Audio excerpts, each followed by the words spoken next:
flash of lightning. Those thunderstorms easing off a little bit, but more showers in the south on Thursday. Elsewhere, again, generally a fine day. A cool breeze developing on those North Sea coasts, but in western Scotland, a pretty warm one. Temperatures could get over 20 Celsius on Thursday afternoon.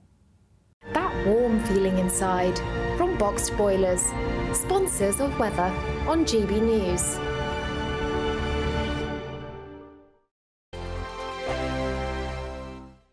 We've blown the budget by giving you the chance to win a totally terrific £20,000 in tax-free cash to make your summer spectacular. You could use that cash to splash out on a holiday, make the garden glam, buy a new car, or just save it for a rainy day. Whatever you'd spend £20,000 on, make sure you don't miss the chance to make it yours. For a chance to win £20,000 in tax-free cash, text WIN to 63232. Text costs £2 plus one standard network rate message.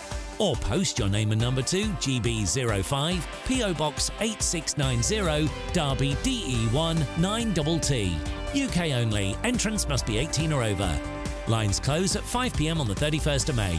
Full terms and privacy notice at gbnews.com/win. Please check the closing time if listening or watching on demand. Good luck. GB News is Britain's election channel. And from Thursday, the people decide. As the country heads to the polls in a rush of elections, we'll take you through the night as the first results come in. And we'll pick up at breakfast with the very best guests and analysis. And on the weekend, the results won't stop, and neither will we. We'll explore what it all means for you as we look ahead to the general election. Continuing coverage live from Thursday at midnight on GB News. I'm Christopher Hope. And I'm Gloria Di Piero, bringing you PMQs live here on GB News. Whenever Parliament is in session on a Wednesday at midday, we'll bring you live coverage of Prime Minister's questions. We'll be asking our viewers and listeners to submit the questions that they would like to put to the Prime Minister, and we'll put that to our panel of top politicians in our Westminster studio. That's PMQs live here on GB News, Britain's election channel. Join me, Camilla Tominey, every Sunday at 9:30 when I'll be interviewing the key players in British politics and taking them to task. This report basically says that he's not fit to stand trial. With an upcoming election looming over Westminster, now is the time for clear, honest answers. I agree. And that's precisely what I'll get. Is he indecisive? Incompetent? That's the Camilla Tominey Show at 9:30 every Sunday on GB News, the People's Channel, Britain's election channel. GB News is the home of free speech. We were created to champion it, and we deliver it day in, day out. Free speech allows us all to explore and debate openly the issues most important to us, our families, and of course, the British people. Having challenging conversations to enlighten each other. Which is why we hear all sides of the argument. We are the People's Channel. We will always stand by the freedom to express yourself. On TV, radio, and online. This is GB News, Britain's news channel.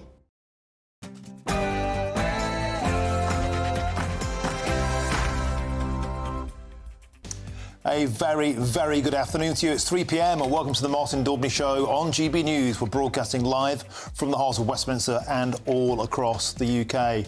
On today's show, a 14-year-old boy is killed and several people, including 2 police officers, injured in a stabbing spree by a man with a sword. We'll be live in East London for updates on this fast-moving scene. Next up, the government denies thousands of migrants set to be deported to Rwanda have simply disappeared. And that's despite their own report, which suggests that contact with them has been completely lost. Where on earth have they vanished to?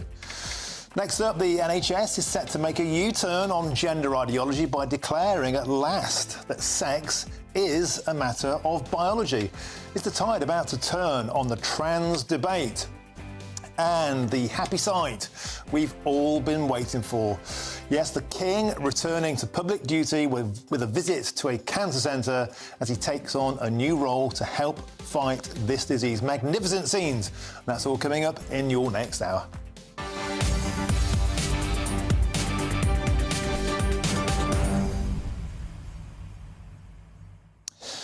welcome to the show. Always a delight to have your company. Also in the show, hot off the press, so hot in fact, this paper burns me to the touch. The latest data on visas granted by the UK government to students and skilled workers. Guess what? Still, much improvement needs to happen. There has been a 21% decrease overall, but I'll drill into the numbers to show you this is by no stretch of the imagination a government that's in control of our borders. All of that data coming up, loads to get through today. Get in touch all the usual ways, and a new way, gbnews.com/your say. I've just logged in, I'm there, send me a comment. I'll try my very best to read out as many as I can before the end of the show, so get cracking. But before all of that, it's your latest news headlines, and it's Sophia Wensler.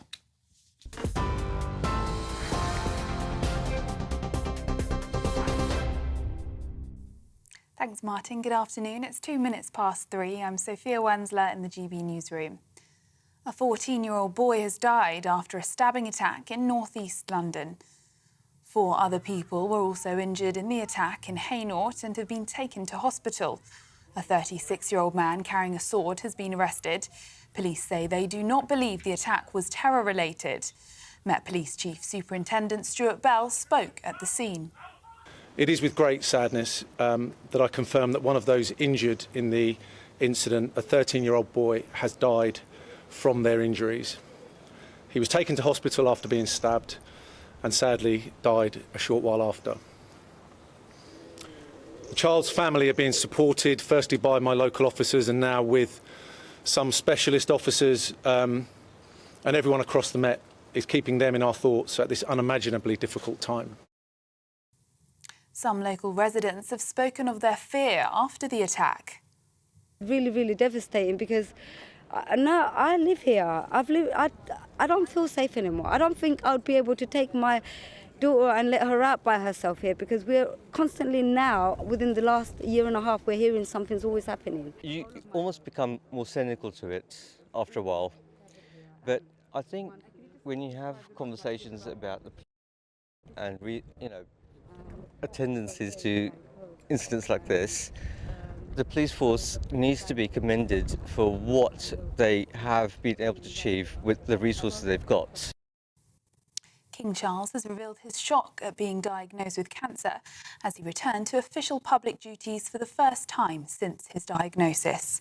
He visited a cancer treatment centre alongside the Queen to meet medical specialists and patients. When asked about the state of his health, he said, "I'm well." The King has been announced as the new patron for Cancer Research UK, taking over from his mother, the late Queen Elizabeth. The government has denied claims it's lost track of thousands of migrants. It's after a Home Office report suggested more than half of those set for deportation to Rwanda could not be located. According to the figures, just over 2,100 of those identified for removal are in touch with authorities, and that's out of 5,700. All had been told their asylum claims were inadmissible, but 62% are not reporting to the Home Office. Shadow Chancellor Rachel Reeves says the government has lost control of illegal immigration. The Conservatives have lost control of the borders, and now they have literally lost the people who they say they're going to be sending to Rwanda. They've lost control of the immigration and asylum system, and it is ordinary working people that are paying the price. The government need to crack down on the criminal gangs that are luring people to this country and then process the claims without losing the asylum seekers, which is now what is appearing to happen. In other news, Sir Keir Starmer says the people of Scotland should be allowed to have a say on who becomes the next leader of the SNP. It's after a motion of no confidence in the Scottish Government was tabled by the Labour Party. That will be debated and voted on tomorrow. Humza Yousaf announced he was stepping down as First Minister on Sunday and will continue in his post until a replacement can be found. Senior SNP figures are backing former Deputy First Minister John Swinney for the top job. Scottish Labour leader Anna Sauer says Mr Swinney is not a candidate for change. John Swinney has been at the heart of the SNP government for the last 17 years. He's been at the heart of the SNP party for the last 40 years. He was the architect of the finance deals that broke local government. He was the worst education secretary in the history of the Scottish Parliament. He's the man that wrote and delivered the Butte House Agreement, and now somehow wants to pretend he's the change candidate. And Rishi Sunak has backed a campaign for Nottingham's stabbing victim, Grace O'Malley Kumar, to be awarded the George Cross. Her parents called for their daughter to be bestowed with the highest military award after she was murdered attempting to save her friend, Barnaby Webber, from knife attacker Valdo Kalokane. Kalokane's high-security hospital order is set to be reviewed next week after the victim's families expressed outrage that he avoided prison following his sentence. And for the latest stories, sign up to GB News Alerts by scanning the QR code on your screen or go to gbnews.com/alerts. Now it's back to Martin.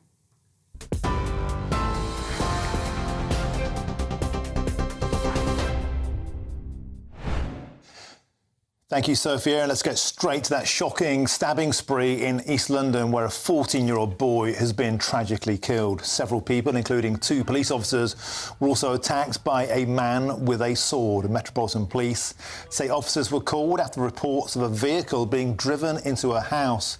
It's understood that the attacker then stabbed members of the public and 2 officers with a large blade.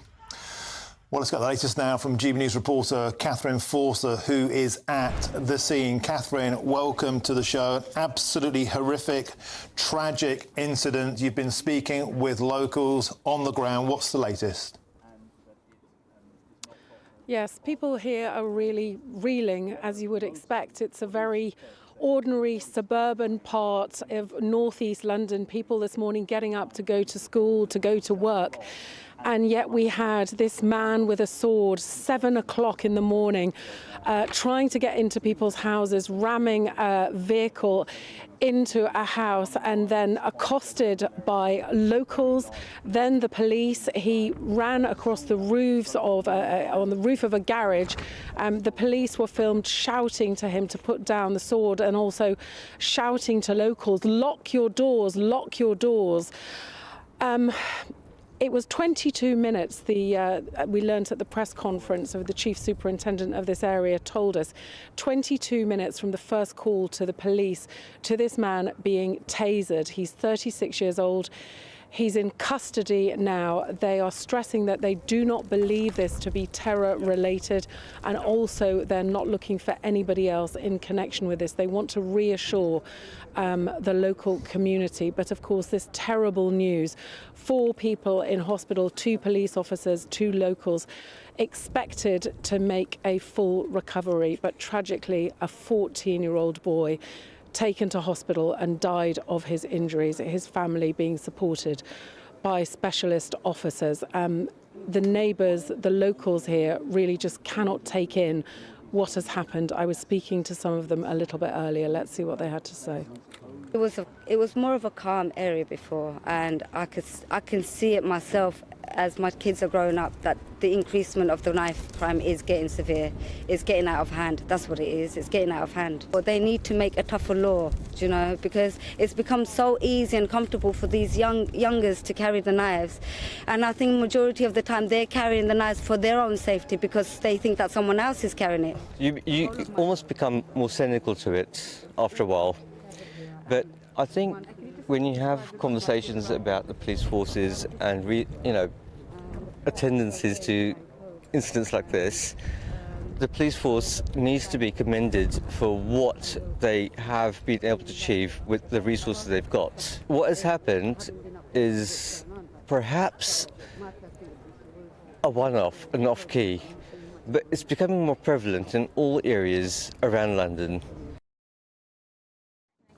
Yeah, so that first lady that I spoke to says she's lived in this area for 20 years. She said in the last 3 or 4, she really feels that things have got more dangerous. And talking about knife crime and increasingly how she feels that young people often will carry knives in the hope of protecting themselves. But of course, in this instance, was not a young person. This was a 36-year-old man, nor was it a stabbing late at night in some alleyway. You know, this was broad daylight, first thing in the morning, really quite extraordinary. Still an absolutely enormous police operation here. There's many, many streets cordoned off. This is as close as we can get, but the forensics teams down there, a couple of streets further on the left, where this incident took place. Also, Hainault, the local tube station, closed, and these streets don't show any sign of opening up anytime soon. And seeing people coming down who live here, there's a gentleman just a few minutes before I came on air explaining to the police officer he needed to get to his house, and the police officer basically said, well, I'm sorry, nothing I can do. You can't go home. He then said, well, look, mate, I understand. I was a police officer for 30 years. I understand, but my wife is disabled. I need to get back to her. So they let him through, but they wouldn't guarantee at all that he would actually be allowed into his house. So a huge operation taking place. We will no doubt learn more about this man in due course, but just unimaginable for this family, you know, who got up this morning thinking it was just another day, and their lives now in tatters. A big political reaction too, of course, from across the political spectrum. The Prime Minister paying tribute to the emergency services and also saying such violence has no place on our streets. But unfortunately, increasingly, this is happening on our streets. Wes Streeting, the Shadow Health Minister, is the local MP here, and he said, I'm absolutely devastated by the news today, and paying tribute again to the police. I think it's worth saying, you know, the police do come in for a lot of criticism, but, you know, they do put their lives on the line for us as well. And, you know, great bravery shown by those individual officers this morning.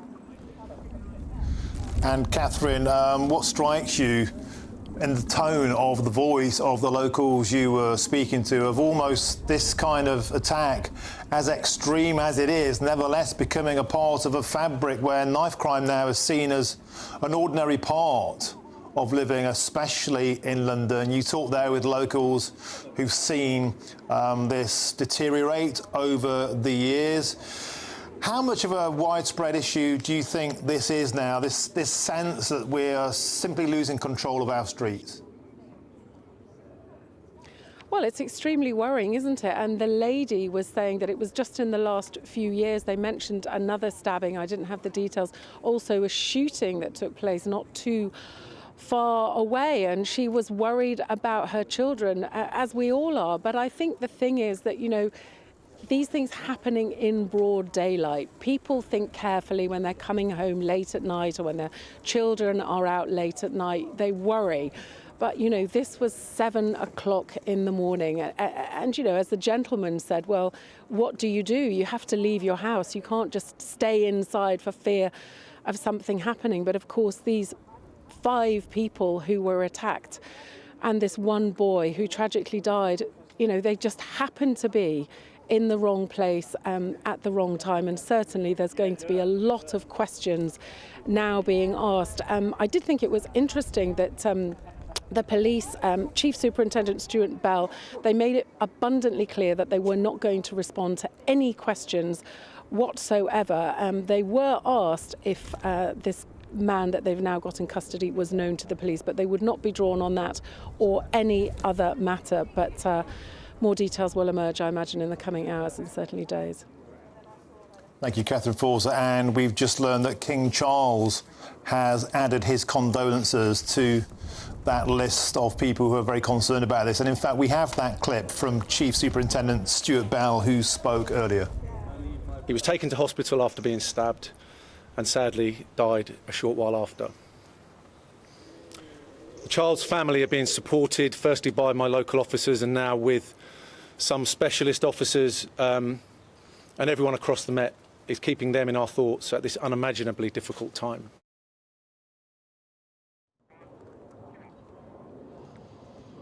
I've seen, have we been given any idea at all of when we may expect another update from the police?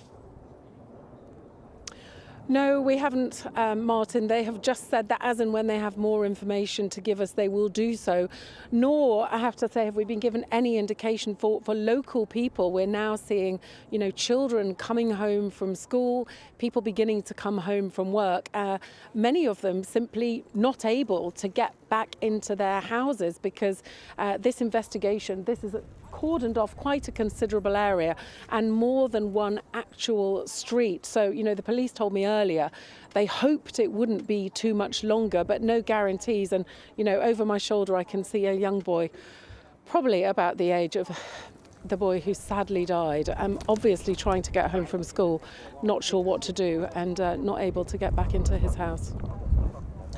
Catherine Forster, thank you for joining us from Hainaut. I can see you're emotional there. I know your children are similar age as are mine. Very horrific and disturbing case. Thank you, Catherine Forster, for that update. And of course, we'll bring you full updates throughout the show as we get them. And just to add, to repeat that, the King has expressed his condolences to that scene. So we'll bring you full updates throughout the show. And there's plenty of coverage of that story on our website, gbnews.com. And you've helped to make it the fastest growing national news website in the country. So thank you very much. Now, summer is just around the corner and we want to make it sizzle for you with an incredible £20,000 in cash up for grabs in the latest Great British Giveaway. It's our biggest cash prize to date and it could be yours. And here's how you could be our winner. We've blown the budget by giving you the chance to win a totally terrific £20,000 in tax-free cash to make your summer spectacular. You could use that cash to splash out on a holiday, make the garden glam, buy a new car, or just save it for a rainy day. Whatever you'd spend £20,000 on, make sure you don't miss the chance to make it yours. For a chance to win £20,000 in tax-free cash, text WIN to 63232. Text costs £2 plus one standard network rate message. Or post your name and number to GB05 PO Box 8690 Derby DE1 9TT. UK only. Entrance must be 18 or over. Lines close at 5 p.m. on the 31st of May. Full terms and privacy notice at gbnews.com/win. Please check the closing time if listening or watching on demand. Good luck. Coming up, the Home Office has denied losing contact with thousands of migrants set for Rwanda flights. But the big question is, well, where are they then? Because your own report says they've simply gone missing. That's next. I'm Martin Daubney on GB News, Britain's news channel.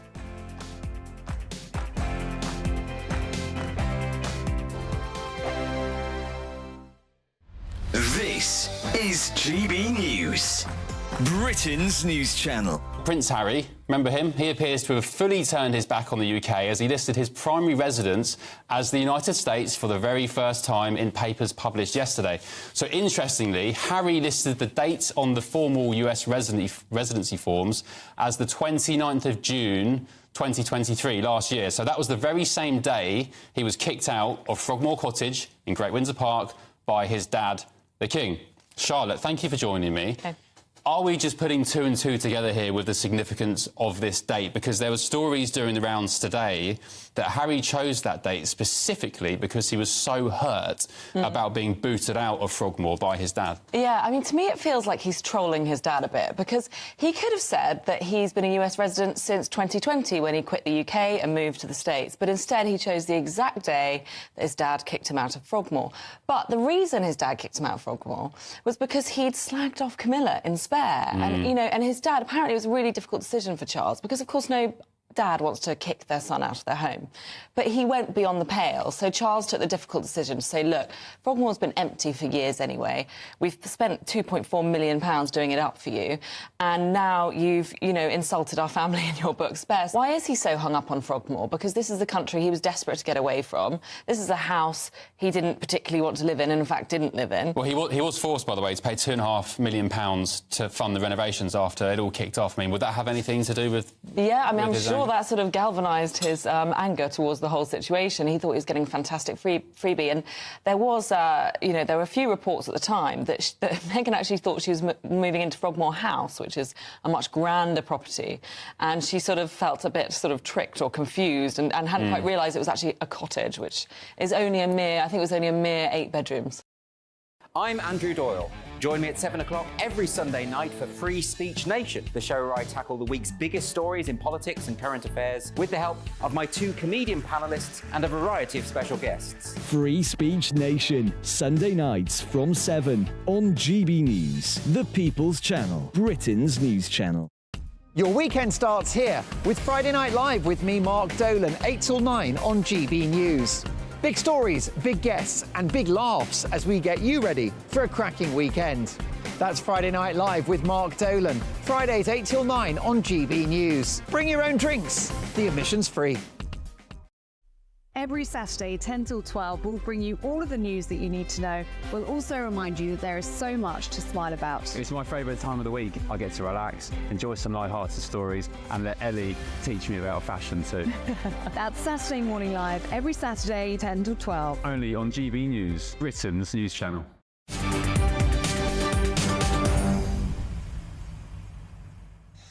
Welcome back. 3:21 is your time. I'm Martin Daubney and this is GB News. Now, the government denies that thousands of migrants set to be deported to Rwanda have simply disappeared. And that's despite their own report, which suggests that contact with them has been lost.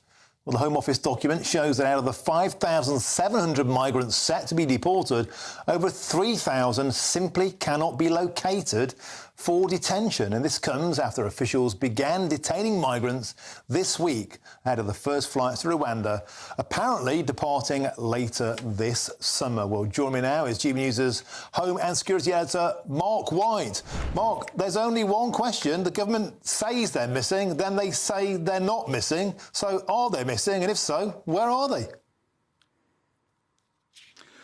Well, not according to the government. They say that they are quite confident that they will be able to locate these asylum seekers. What they say is that the arrangements for asylum seekers in terms of reporting to the Home Office varies from asylum seeker to asylum seeker, because what you've got is quite a few asylum seekers, as we well know, very controversially, who are in hotel accommodation or council accommodation and are given an allowance. That then incentivises them, of course, to be in regular contact with the Home Office, to report in, to ensure that they are contactable.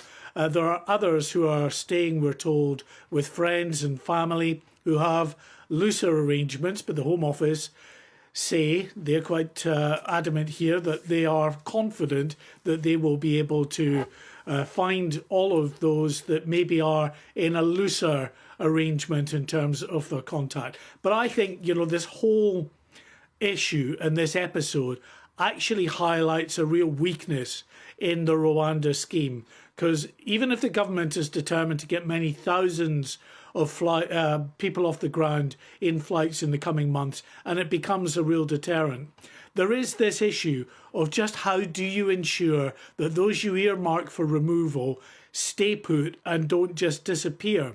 Because we only have so many immigration removal detention facilities.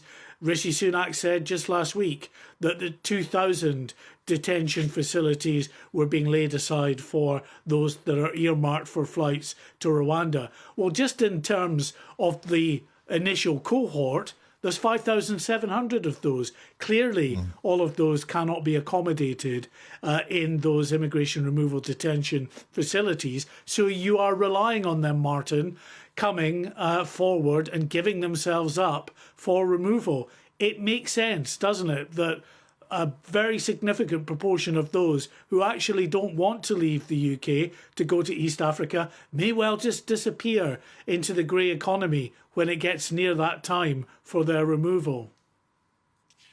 Yeah, or they may even have simply cleared off to Ireland. I mean, the fact of the matter is, it seems that they're constantly chasing shadows, Mark. Well, indeed. I mean, I'm a bit sceptical, actually, of how many migrants have actually disappeared over the border from Northern Ireland into Southern Ireland, as are quite a few of the human rights charities in Ireland, because what they say is that the government in Dublin appears to be making the assessment on those who have claimed or not claimed asylum at ports and airports. And what the charities are saying is, look, just because someone hasn't immediately claimed asylum at their port of arrival, it doesn't mean that at a later date they then don't claim asylum, and certainly doesn't mean that you then extrapolate and decide that they've come from Northern Ireland instead. I think, you know, the Irish government is in an awful lot of trouble at the moment because of the asylum mess that they are trying to deal with very, very significant numbers of asylum seekers in the Irish Republic, that is causing tensions that are even higher in the Republic of Ireland than they are here in the UK, with these asylum seekers being placed in hotel accommodation and into the community, and putting a real strain on the resources that they have in the Republic. OK, Mark White, thank you for that summary. Excellent as ever. And let's move on now, because I'm joined by the immigration lawyer, friend of the show, Ivan Sampson. Ivan, welcome to the show. Once again, a picture of absolute bedlam. They don't know where they are. They could simply have vanished into the grey economy. As Mark White said, they may have cleared off to Ireland to dodge deportation altogether. This is total chaos, isn't it?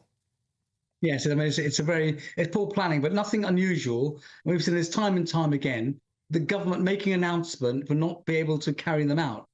And on top of that, we've got this new potential threat of legal action by the civil service, who will not be forced into putting into effect laws that they deem to be in breach of our international treaty obligations. So that may well delay things even more, because they may not have anybody to get to remove these people. So it's all a bit of a mess. But I have to be fair to the Home Office. Your colleague was absolutely right when he says there's lots of different ways in which people report. So if you're living with a family member, you may not even have to report at all. Also, you may be reporting digitally, or maybe reporting, say, once a month. Whereas those under NAS support, supported with accommodation by the government, they're easy to locate because they have to sign on every single day. So it is quite difficult for them. But one would have thought that they wouldn't have made the announcement and then expect people to report, those that were supposed to report. One would have thought they'd have waited till they reported and detained them then, because if anyone's fearful of going to Rwanda, they're certainly not going to report, are they? They're going to disappear into the black economy. Precisely, and the notion that people can kip on their mate's sofa or just roam around the country doing whatever they want, signing on whenever they fancy, is totally contrary to the notion that we were sold, and that was the idea that these people were earmarked and ready to go. So surely, Ivan Sampson, this puts the notion forward that the only real way to deal with this is when you're earmarked for removal, you should be in a containment centre and held until you fly and take off. Well, the only way to secure make sure that everyone's deported, is to detain anyone who arrives here seeking asylum. There is no other method for it. I mean, you have to detain absolutely everybody. We don't have the resources or even the places to do that. And when they do identify places where they can potentially operate a detention centre, you'll get opposition from local people who don't want it in their back door. So it's a problem for the government. I mean, they simply can't possibly detain everyone. But also, just one thing, you know, people say about the black economy, estimates are that there are more than 750,000 to 1 million people in our country who don't have legal status. So these few thousand are just a small minority of those that are operating within our country without any status whatsoever. The government's doing nothing about trying to locate them. Ivan Sampson, surely then the answer is the Australian model, or what the deal that Italy has just done with Albania. Offshore containment. As soon as you arrive to the UK illegally, you're taken to a third country, you're held in a containment centre, no ifs, no buts, and if you arrived illegally, you are deported to the country of our choice. That's the answer, to get tough. Not allow people to roam around the country doing whatever they want. I agree to get tough for those that are not genuine asylum seekers, 100%. But if you are a genuine asylum seeker, which is vast majority of those people coming across the channel, you want your application dealt with fairly, efficiently, and in a timely manner. I mean, that's where the focus should be. And for those that are genuine asylum seekers, let's get them into our economy. Let's get them get them status, get them working, educated, and integrate them into our country. But those that are not, I absolutely agree with you. We should swiftly remove them to whence they came from. OK, thanks for joining us. As ever, superb insight. Ivan Sampson, immigration lawyer. Always a pleasure to have you on the show. And there's lots more still to come between now and 4 o'clock, including seeing the King return to royal duties. Stirs the soul. But first, it's time for your latest news headlines, and it's Ray Addison.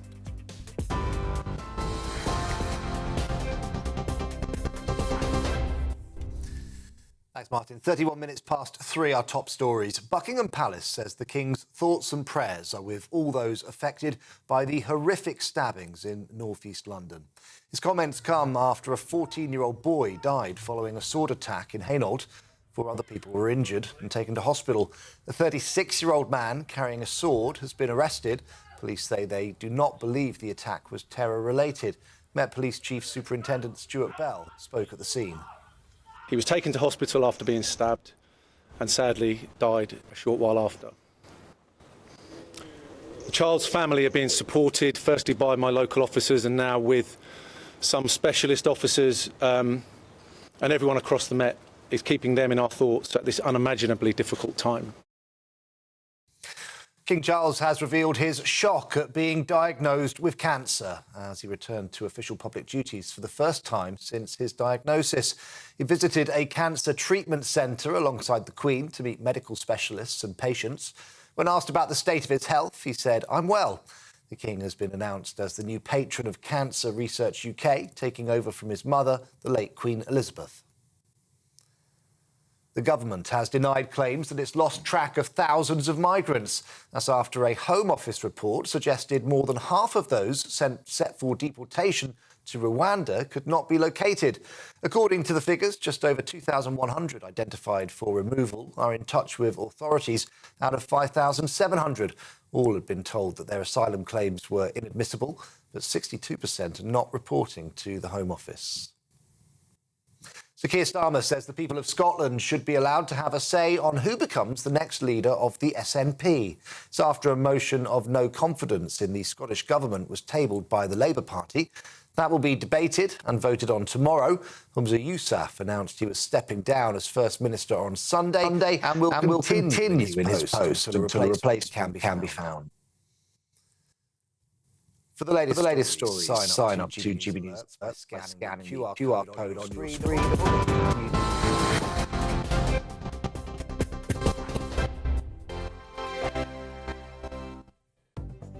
The latest GB News travel. Good afternoon to you, I'm Jules Buckley. Derbyshire and the southbound M1 just after the turn-off at junction 25 in the roadworks. Still seeing some queues on the cameras following an earlier broken down car, though it's all being dealt with now. Now both sides of the M40 in Oxfordshire are closed at 8A. That's the turn-off for the services and Tame. Queues either side of a bridge being struck by a vehicle. There's been a collision there, so it's queuing and the motorway closed at 8A both ways. Northbound M1 long queues, 2 lanes shut before Bedford at 13, queuing in the roadworks back to Flitwick at 12, a 3-lorry collision and a spillage being dealt with there, causing queues. And there's a broken down van in Hampshire affecting the eastbound M27, a Fareham at junction 9. As you head towards it, the inside lane is combed off and it's looking slow. And that's the latest. You can stay up to date throughout the day by visiting our website, gbnews.com. GB News Breakfast, every day from 6 a.m. do you mind if I ask you a little bit about Sebastian? It really amazes me how a mother who can lose a child in such a shocking and unexpected way, so little, so precious, can then turn that grief into something so positive. How did you find the strength to get up, get a camera crew, as you say, travel to the other side of the world and investigate all of this? I was angry at Sebastian for dying. You know, you feel like saying, God, 32 years later, and I can still get very, very upset about it. I was angry that something that while he was born and lived with me and slept and then died, they were actively campaigning in New Zealand to try and stop this happening because they had a very high cot death rate there. They had the lady, the Anne Diamond, if you like, of New Zealand, a television presenter called Judy Bailey, went on telly every night and said, if you're just about to put your baby down to sleep, put him on his or her back, not the tummy, and this will help. And their cot death rate plummeted. And I went out to New Zealand and met her, and it was anger that drove me to come back and demand that we have the same advert here, the same campaign. And of course, I got all this complete nonsense from the Department of Health saying, you know, oh, young mothers do not watch television, I was told. In other words, while New Zealand mums were being told how to save their babies' lives, we actively denied British mums that advice during the time that Sebastian and others were dying. And the other point I suppose to make is it's helpful to educate all generations, because when I had my babies, my mum would say, he's not settling, just stick him on his tummy, he'll be much happier. That's what we did with you. And we had to say, well, things have changed, and, you know, but it's about educating everybody, because it's not just the mums that get their hands on the babies.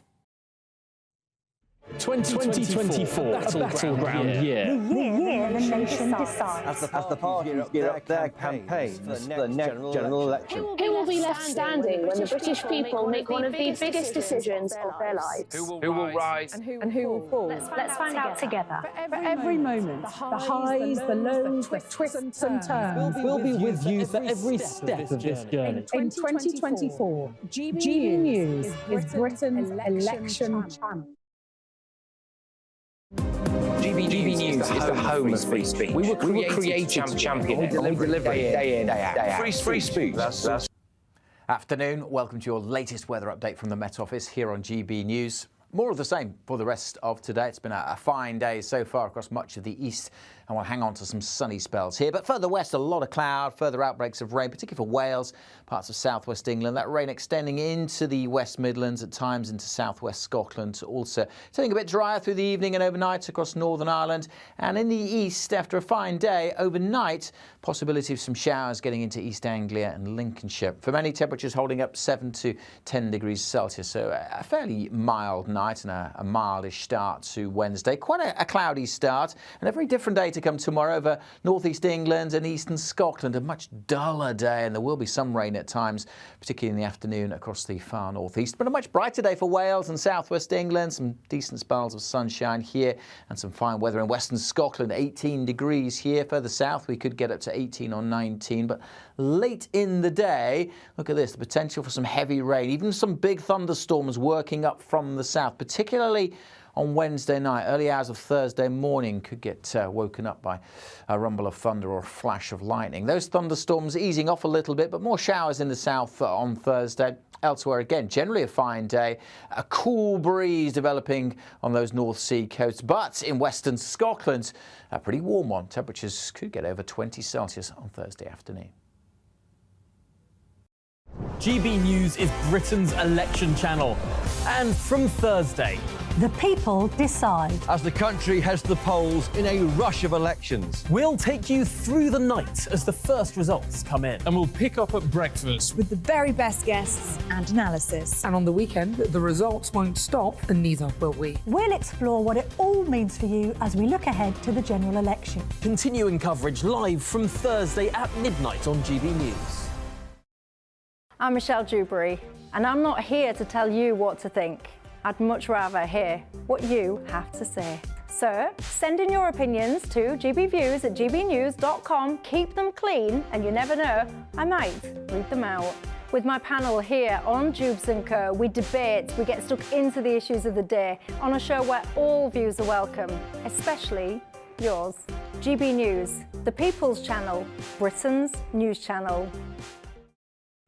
2024, a battleground year. The year the nation decides. As the parties gear up their campaigns for the next general election. Who will be left standing when the British people make one of the biggest decisions of their lives? Who will rise? And who will fall? Let's find out together. For every moment, the highs, the lows, the twists and turns. We'll be with you for every step of this journey. In 2024, GB News is Britain's election channel.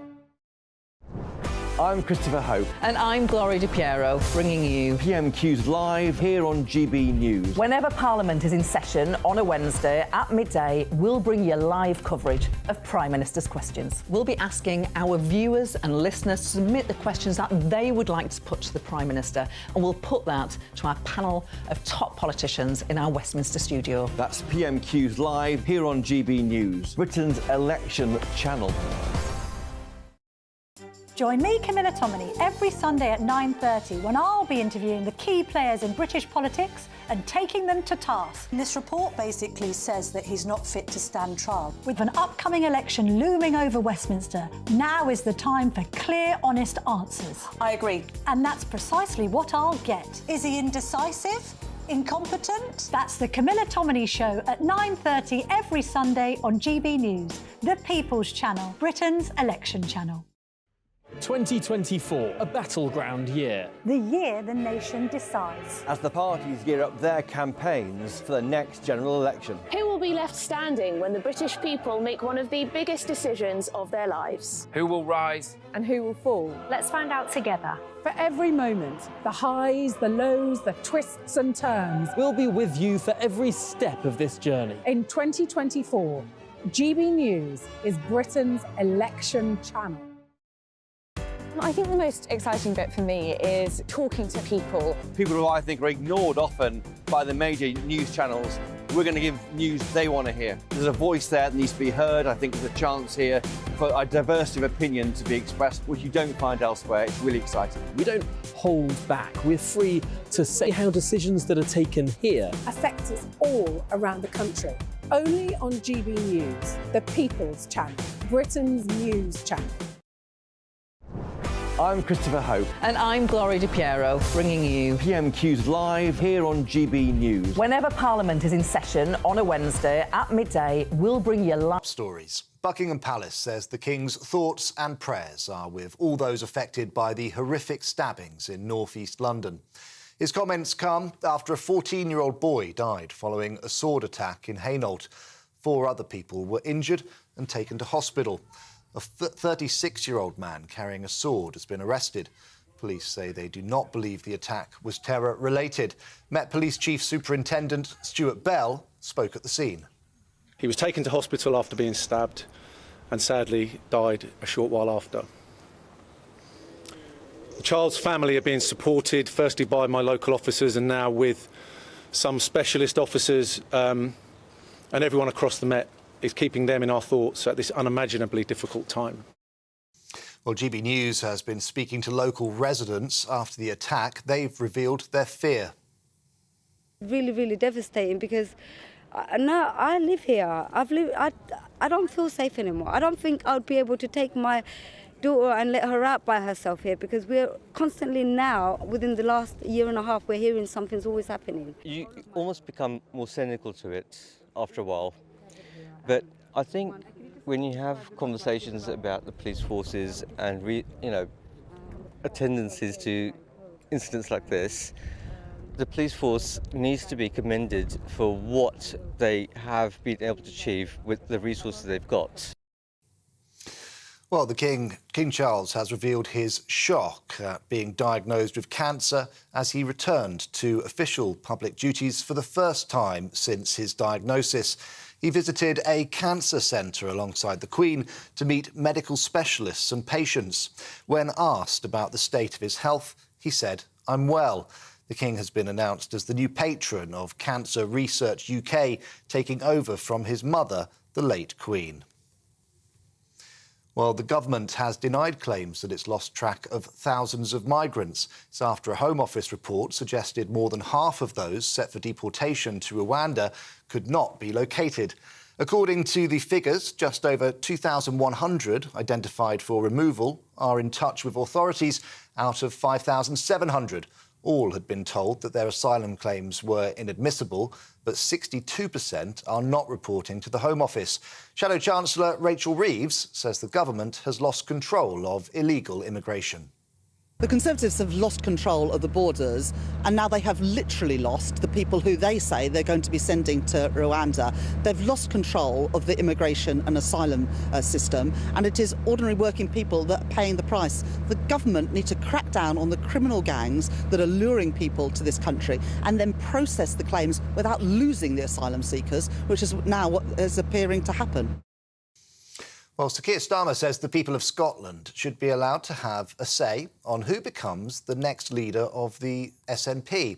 It's after a motion of no confidence in the Scottish Government was tabled by the Labour Party. That will be debated and voted on tomorrow. Humza Yousaf announced that he was stepping down as First Minister on Sunday and will continue in his post until a replacement can be found. Senior SNP figures are backing former Deputy First Minister John Swinney for the top job. Scottish Labour leader Anwas Sarwar says Mr Swinney is not a candidate for change. John Swinney has been at the heart of the SNP government for the last 17 years. He's been at the heart of the SNP party for the last 40 years. He was the architect of the finance deals that broke local government. He was the worst education secretary in the history of the Scottish Parliament. He's the man that wrote and delivered the Butte House Agreement and now somehow wants to pretend he's the change candidate. Rishi Sunak has backed a campaign for Nottingham stabbing victim Grace O'Malley Kumar to be awarded the George Cross. Her parents called for their daughter to be bestowed with the highest military award after she was murdered attempting to save her friend Barnaby Webber from knife attacker Valdo Callocane. Callocane's high-security hospital order is set to be reviewed next week after the victims' families expressed outrage that he avoided prison following his sentencing. Well, for the latest stories, you can sign up to GB News alerts by scanning the QR code on your screen or go to gbnews.com/alerts. We'll be back in just a moment.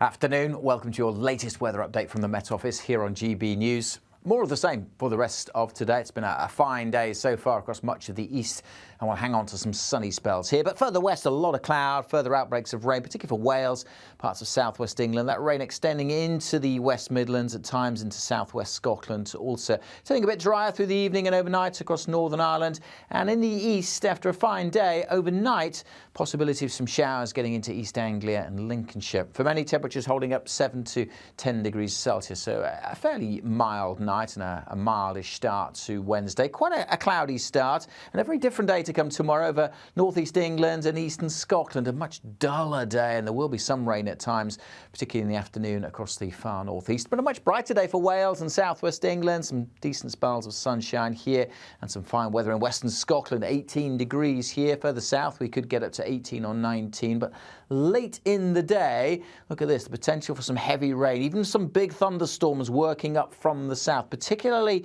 on Wednesday night. Early hours of Thursday morning could get woken up by a rumble of thunder or a flash of lightning. Those thunderstorms easing off a little bit, but more showers in the south on Thursday. Elsewhere, again, generally a fine day.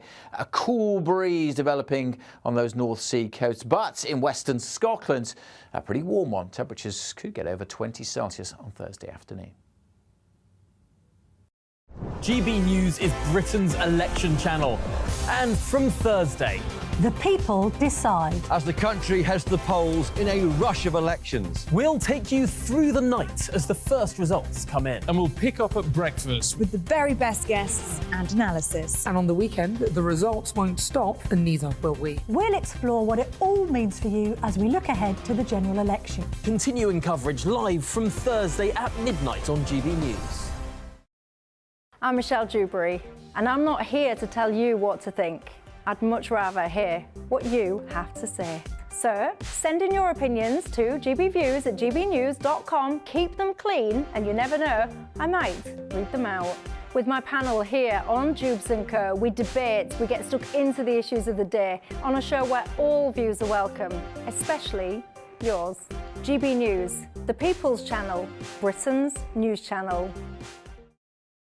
2024, a battleground year. The year the nation decides. As the parties gear up their campaigns for the next general election. Who will be left standing when the British people make one of the biggest decisions of their lives? Who will rise? And who will fall? Let's find out together. For every moment, the highs, the lows, the twists and turns. We'll be with you for every step of this journey. In 2024, GB News is Britain's election channel.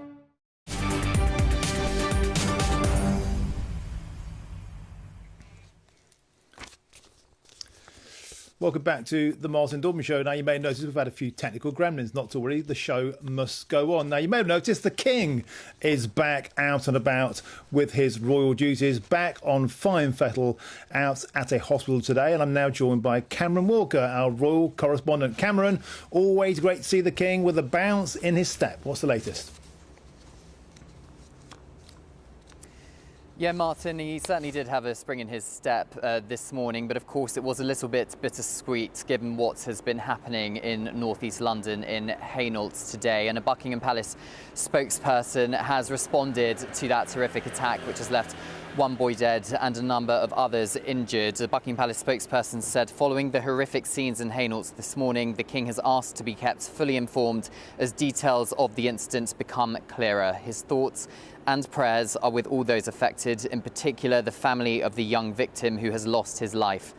And he salutes the courage of the emergency services who helped contain the situation. Now, all of this unfolded just a couple of hours before His Majesty the King and Queen Camilla arrived here at the Macmillan Cancer Centre at University College Hospital in central London. It was a very symbolic visit, the first public engagement he has carried out since his cancer diagnosis. He is still undergoing cancer treatment, but the King was keen to highlight the benefits of an early diagnosis when it comes to cancer, and he was keen to talk about and highlight his own experience with cancer. He even told one patient in the chemotherapy ward that he is receiving more treatment for himself this afternoon. So it was that level of intimate detail the King was keen to share, and he wanted to encourage others to talk about their own diagnosis as well, and also show that although he still is receiving treatment, he to work, and was encouraging others to, although they perhaps are still do have cancer, they very much can have as normal a life as they want to live, subject of course to doctors' advice. And that was the key message, I think, here for His Majesty the King. It's baby steps back into public duties. But Buckingham Palace announced something very important, and he is the new Royal Patron of Cancer Research UK. It's a very poignant appointment because Queen Elizabeth II was the Royal Patron of Cancer Research UK all the way back in 1953. She became that, and the King and Queen inside the hospital today were looking at some innovative treatment and research that they had funded, all to do with lung cancer, and trying to find out why certain treatments stop working in certain patients. He also met a patient who had received an innovative melanoma vaccine as well. And this is one of the big hubs here in central London where treatment is tried and tested before being rolled out across the country. So the King was very keen to highlight that. He met many staff members, doctors and nurses as well. And then outside the hospital, he met two young patients, a 6-year-old girl and an 11-year-old boy. Now, Della Thomas, the 6-year-old girl, was gifted personally by the King 2 gifts from the Buckingham Palace shop, a cuddly toy dog and a notebook. The boy, Ellis Edwards, aged 11, he was gifted by Her Majesty the Queen some reading books recommended by the Queen's Reading Room. Literacy, a cause very close to the Queen's heart. She wants to encourage young people to get into reading to improve their life chances. As we get towards the summer, the King is keen, very keen, to carry out more public engagements. Because it's outside, it is more likely that doctors are going to give the green light. Of course, his cancer and his cancer treatments has compromised his immunity, which is why we haven't seen him inside surrounded by lots of people recently. But doctors appear to be giving the green light for certain engagements. It's more optimistic as we get towards Trooping the Colour, the Garter ceremony at Windsor, maybe even an Australian tour in the autumn. All of this still being planned, none of it confirmed, and all of it subject to doctors' advice. That royal update there from University College London. Excellent stuff. The King back on fine fettle. Now, just to keep you up to date, we are expecting a new press conference from police in North East London, of course, about that stabbing earlier. 14-year-old boy tragically died. 2 police officers injured and also 3 others. We're expecting a full update. We'll have that shortly. I'm Martin Daubney. See you soon. A brighter outlook with Box Solar, sponsors of weather on GB News. Afternoon, welcome to your latest weather update from the Met Office here on GB News. More of the same for the rest of today. It's been a fine day so far across much of the east, and we'll hang on to some sunny spells here. But further west, a lot of cloud, further outbreaks of rain, particularly for Wales, parts of southwest England. That rain extending into the West Midlands, at times into southwest Scotland. Also turning a bit drier through the evening and overnight across Northern Ireland. And in the east, after a fine day, overnight, possibility of some showers getting into East Anglia and Lincolnshire. For many, temperatures holding up 7 to 10 degrees Celsius, so a fairly mild night and a mildish start to Wednesday. Quite a cloudy start, and a very different day to come tomorrow over northeast England and eastern Scotland. A much duller day, and there will be some rain at times, particularly in the afternoon across the far northeast. But a much brighter day for Wales and southwest England. Some decent spells of sunshine here and some fine weather in western Scotland. 18 degrees here. Further south we could get up to 18 or 19, but late in the day, look at this, the potential for some heavy rain, even some big thunderstorms working up from the south, particularly on Wednesday night. Early hours of Thursday morning could get woken up by a rumble of thunder or a flash of lightning. Those thunderstorms easing off a little bit, but more showers in the south on Thursday. Elsewhere, again, generally a fine day. A cool breeze developing on those North Sea coasts, but in western Scotland, a pretty warm one. Temperatures could get over 20 Celsius on Thursday afternoon. That warm feeling inside from Boxed Boilers, sponsors of weather on GB News.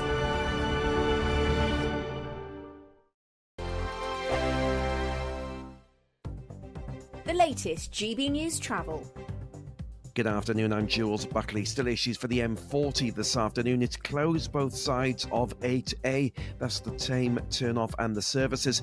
Eschewing a bridge there struck by a vehicle. Northbound M11's part blocked and slow going around the Cambridge Southern Harston turn-off at junction 11. There's been a collision.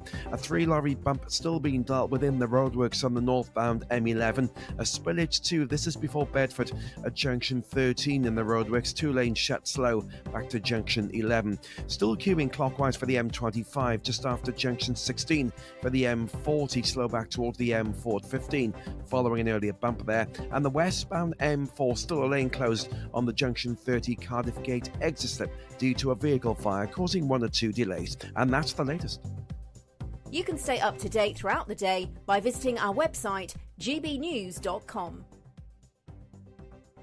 You really could be our next big winner with an incredible £20,000 in tax-free cash to play with this summer. What would you spend that on? Well, whilst you're thinking about it, listen to some of our previous winners getting that winning phone call from us. You're the winner of the Great British Giveaway. I'm slipping neck. Oh dear. Oh my God, are you joking? You're joking. Really? Seriously, it's not a wine, what is it? Oh my God, this is amazing. Thank you. The next winning call could be answered by you. For a chance to win £20,000 in tax-free cash, text WIN to 63232. Text costs £2 plus 1 standard network rate message. Or post your name and number to GB05 PO Box 8690 Derby DE1 9TT. UK only. Entrance must be 18 or over. Lines close at 5 p.m. on the 31st of May. Full terms and privacy notice at gbnews.com/win. Please check the closing time if listening or watching on demand. Good luck. I'm Christopher Hope. And I'm Gloria Di Piero, bringing you PMQ's live here on GB News. Whenever Parliament is in session on a Wednesday at midday, we'll bring you live coverage of Prime Minister's questions. We'll be asking our viewers and listeners to submit the questions that they would like to put to the Prime Minister, and we'll put that to our panel of top politicians in our Westminster studio. That's PMQ's live here on GB News, Britain's election channel. We're GB News, and we come from a proud tradition of British journalism. That's why I'm so excited to be here. It's something so new. The first news channel to be launched in Britain in over 30 years. Launched to represent the views of the British people. To go where other broadcasters refuse to go. How did you find out about the story in the first place? Launched with one aim. To be the fearless champion of Britain. It's an absolutely fantastic atmosphere here. This is GB News. The People's Channel. GB News, Britain's news channel.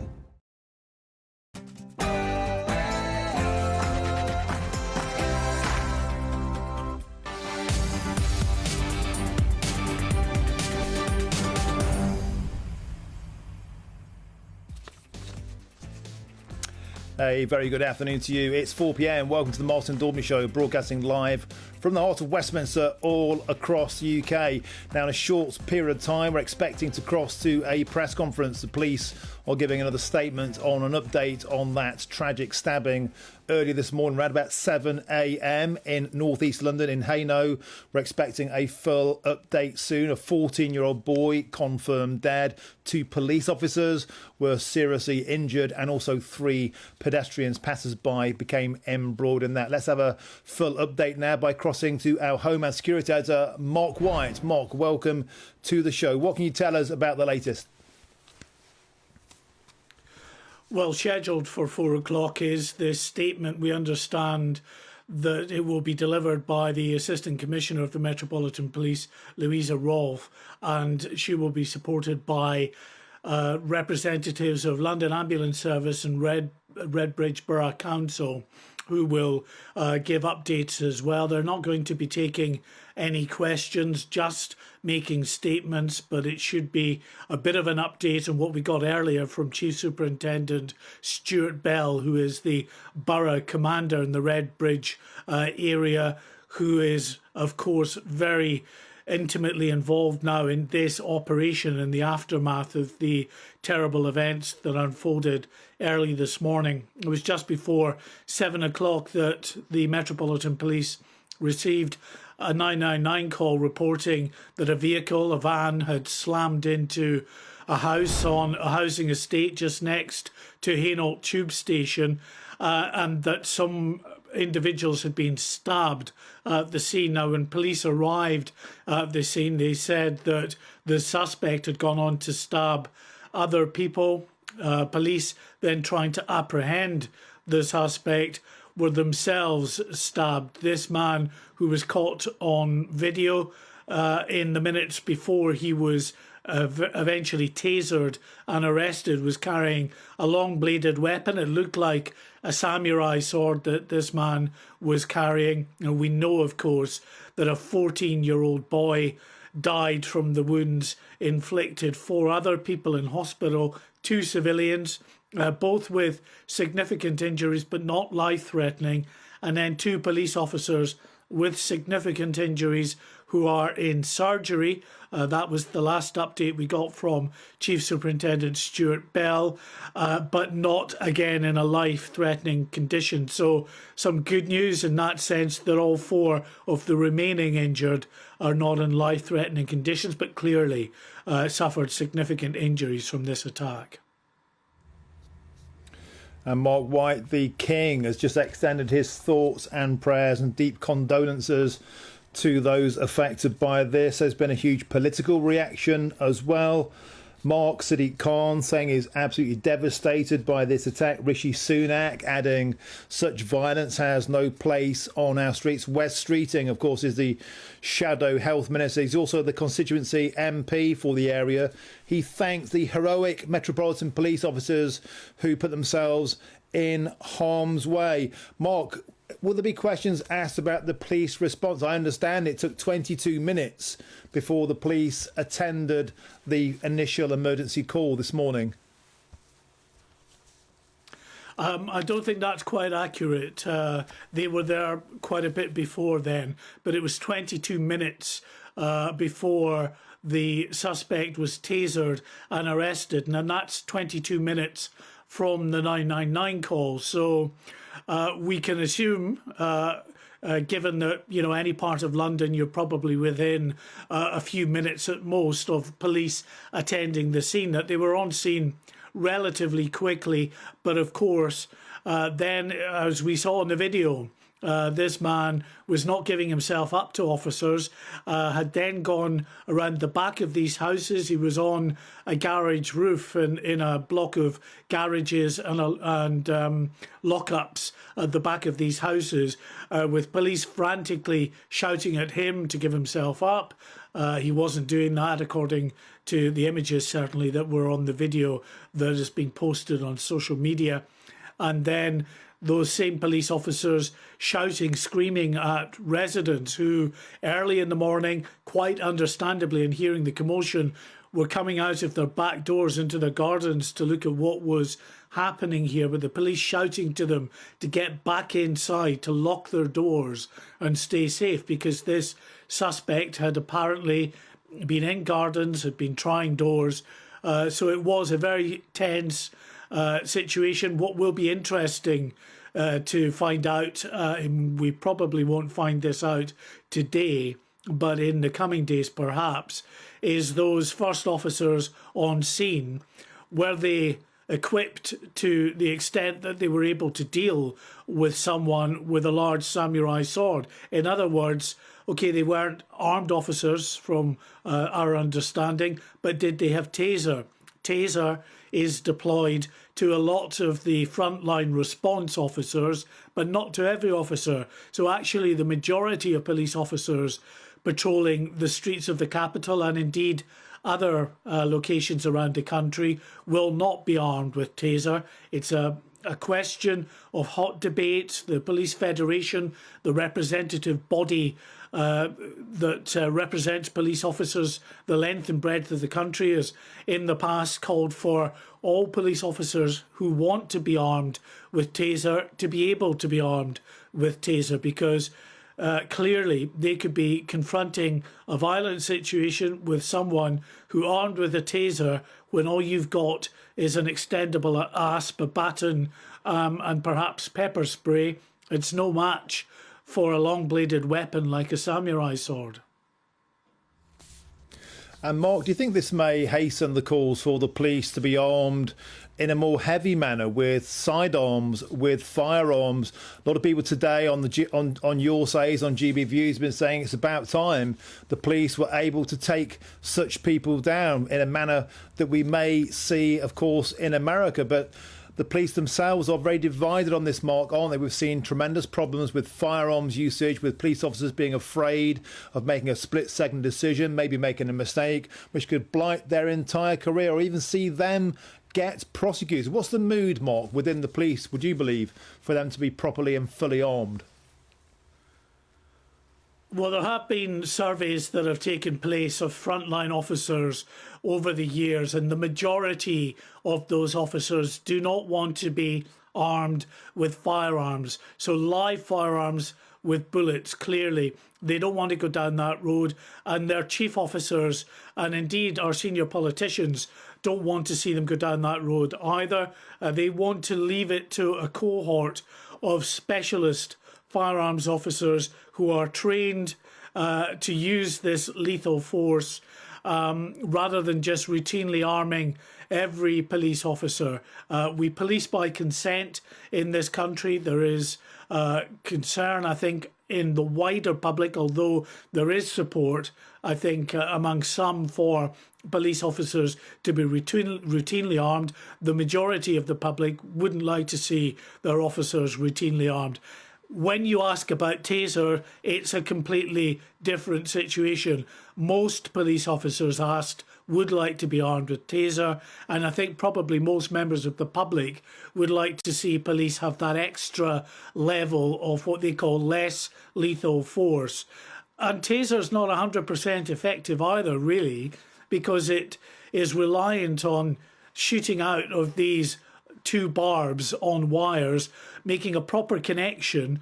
And often it doesn't, depending on the kind of clothing material that someone might be wearing, how far away they are from the officer, whether they're moving or whatever. It doesn't always connect, but it's better than nothing, and clearly better than an unarmed officer who effectively only has an extendable baton and some CS spray or pepper spray. Okay, thank you, Mark White, for that comprehensive update. And we are expecting to cross to that press conference shortly. The Assistant Commissioner of the Metropolitan Police Force expected to address us with a full update. We will, of course, cross that as and when that becomes available. So stay with us. I'm Martin Daubney on GB News, the People's Channel. Dubes & Co. Weekdays from 6 p.m. You think this country needs new gas power stations? Apparently, this will all be about trying to get some form of energy security. Rishi Sunak has upset people today with this suggestion, people saying that actually this would do more damage to climate change than it would do good. Where are you on it, Richard? I'll tell you exactly where. We need a lot more gas power stations and nuclear power stations because quite often the wind doesn't blow and the sun doesn't shine. Last week, we imported 16% of all our electricity because we haven't got enough capacity in the UK, and we're now totally over-reliant on renewables. The part of the problem is the lack of storage capacity, which the government has finally got round to addressing. I think this as backup is actually quite a sensible idea. But they are not doing anything, as far as I can tell. At the moment, it will be retrofitted to have storage capability, which seems to be utterly bonkers. I mean, anyone who's got solar panels, you know very well you're storing up energy. So it's about storage as much as production. They could have gone, 20 years ago, we could have had nuclear power. We could have done more. We haven't looked far enough ahead in the future, and we are in grave danger of making the same mistake. I mean, the other side of this is, what is the difference going to be? Blackouts are, they're irritating and... Irritating? It'd be disastrous. It would destroy our economy. Well, they would be now, but, some of us remember 3-day weeks and things like that. And in fact, I grew up thinking that everybody had, at least a couple of days a week when they had to eat off a primer stove and things. This is, again, I don't want to harp on, but this is one of the problems in the politics in our country, isn't it? So many politicians, they just think in election cycles. Absolutely. They just think, what can I do and say to get my own backside re-elected at the next general election? They're not always looking ahead at, actually, politics aside, what is genuinely the best thing for this country. I'm Andrew Doyle. Join me at 7 o'clock every Sunday night for Free Speech Nation, the show where I tackle the week's biggest stories in politics and current affairs with the help of my 2 comedian panellists and a variety of special guests. Free Speech Nation, Sunday nights from 7 on GB News, the People's Channel, Britain's news channel. Your weekend starts here with Friday Night Live with me, Mark Dolan, 8 till 9 on GB News. Big stories, big guests and big laughs as we get you ready for a cracking weekend. That's Friday Night Live with Mark Dolan. Fridays 8 till 9 on GB News. Bring your own drinks. The admission's free. Every Sunday from 11, join Michael Portillo. There will be topical discussion, looking at the week before and the week to come. So kick back and relax at 11 a.m. on Sundays on GB News with me, Michael Portillo. GB News, the People's Channel, Britain's news channel.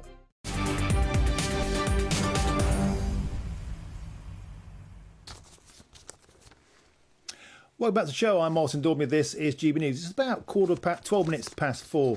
Now, the Home Office has admitted it's lost control. It's lost all trace of thousands of migrants destined to be deported to Rwanda. Of 5,700 migrants who've been identified for removal, an astonishing 3,557 have simply disappeared. They have not necessarily absconded, but they are not subject to reporting restrictions, which means they cannot be located for detention. So only 2,145 of them continue to report to the Home Office and can be located for detention, meaning simply 3,500 have vanished into the ether. Well, to try and help us make sense of this, I'm now joined by border security expert and the former head of UKIP, Henry Bolton. Henry, this is simply astonishing. Over 3,500 earmarked for deportation have simply vanished into the ether. Has the government, even though they're planning to deport them, totally lost control of this situation? Martin, I think they never had control.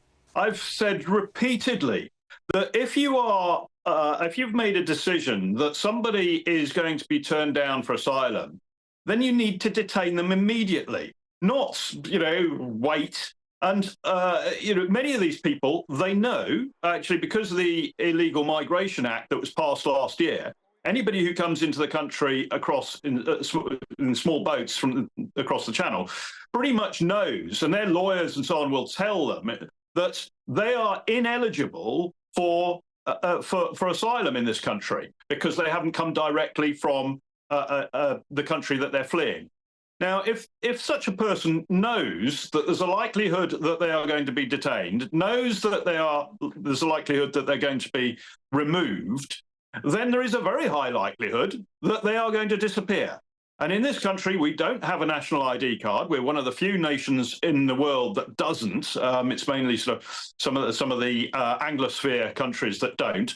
But we don't, and so we lose track of these people. If you want to deport somebody, if you want to detain somebody, then do it. Don't put them in a hotel. Don't put them in some sort of accommodation somewhere where they're free to come and go as they please. Look, this is not rocket science. And that is the problem with this whole program, this whole policy of Rwanda. It has absolutely been weak at every single point. And, there are those of us who've been trying to flag these things up to the Home Office. It's falling on deaf ears. So I think it's incompetence, Martin. There's no surprise for me in this at all. I just wonder how many of them are now in the Republic of Ireland.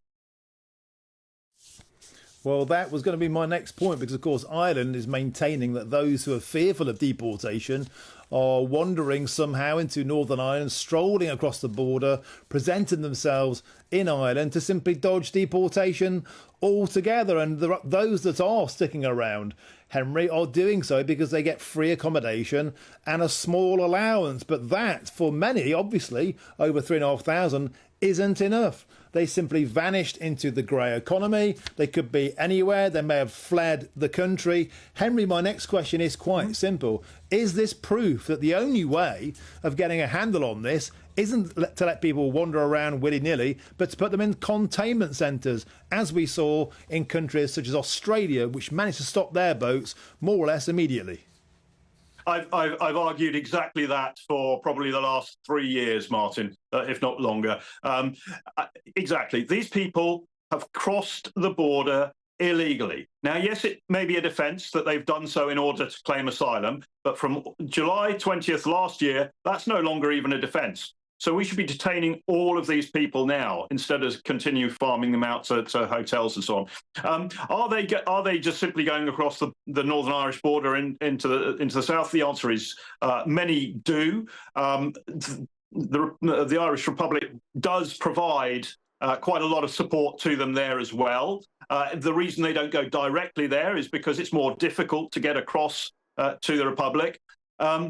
The other thing is that, in my experience, migration flows and people smuggling flows move in both directions. And we know that a number of people from West Africa have been flying into Ireland, where they don't have the same immigration arrangements as us, and then moving across the border into Northern Ireland, into mainland UK, then hiding in trucks to try and go across from Dover to mainland Europe, because they're trying to get to Germany or wherever they're trying to get to, and it's the easiest way from West Africa for some of them. So, this is, again, no surprise. But I ask, I sit here, I know these things. I've worked in dealing with people smuggling, asylum issues and migration. And the Home Office does this for a living. I no longer do it for a living. They should be totally on top of this. If I know this is going on and I'm trying to raise the red flag, why aren't people in the Home Office doing the same? It's just got to be incompetence or a lack of will to actually make the system work. It doesn't surprise me when until recently they've been working from home, most of them. That doesn't help. Henry, could I put a couple of points to you from our viewers? They've been getting in touch, gbnews.com/you'll say. We had Ivan Sampson on the show earlier, a human rights lawyer, and he claimed that the vast majority of those coming across the channel are asylum seekers. Now, John, one of our viewers, said this: I don't believe they are asylum seekers. They are economic migrants coming for their own interests, either for our benefits or healthcare, or to work in the black economy. They are a cost to us, both financially and socially.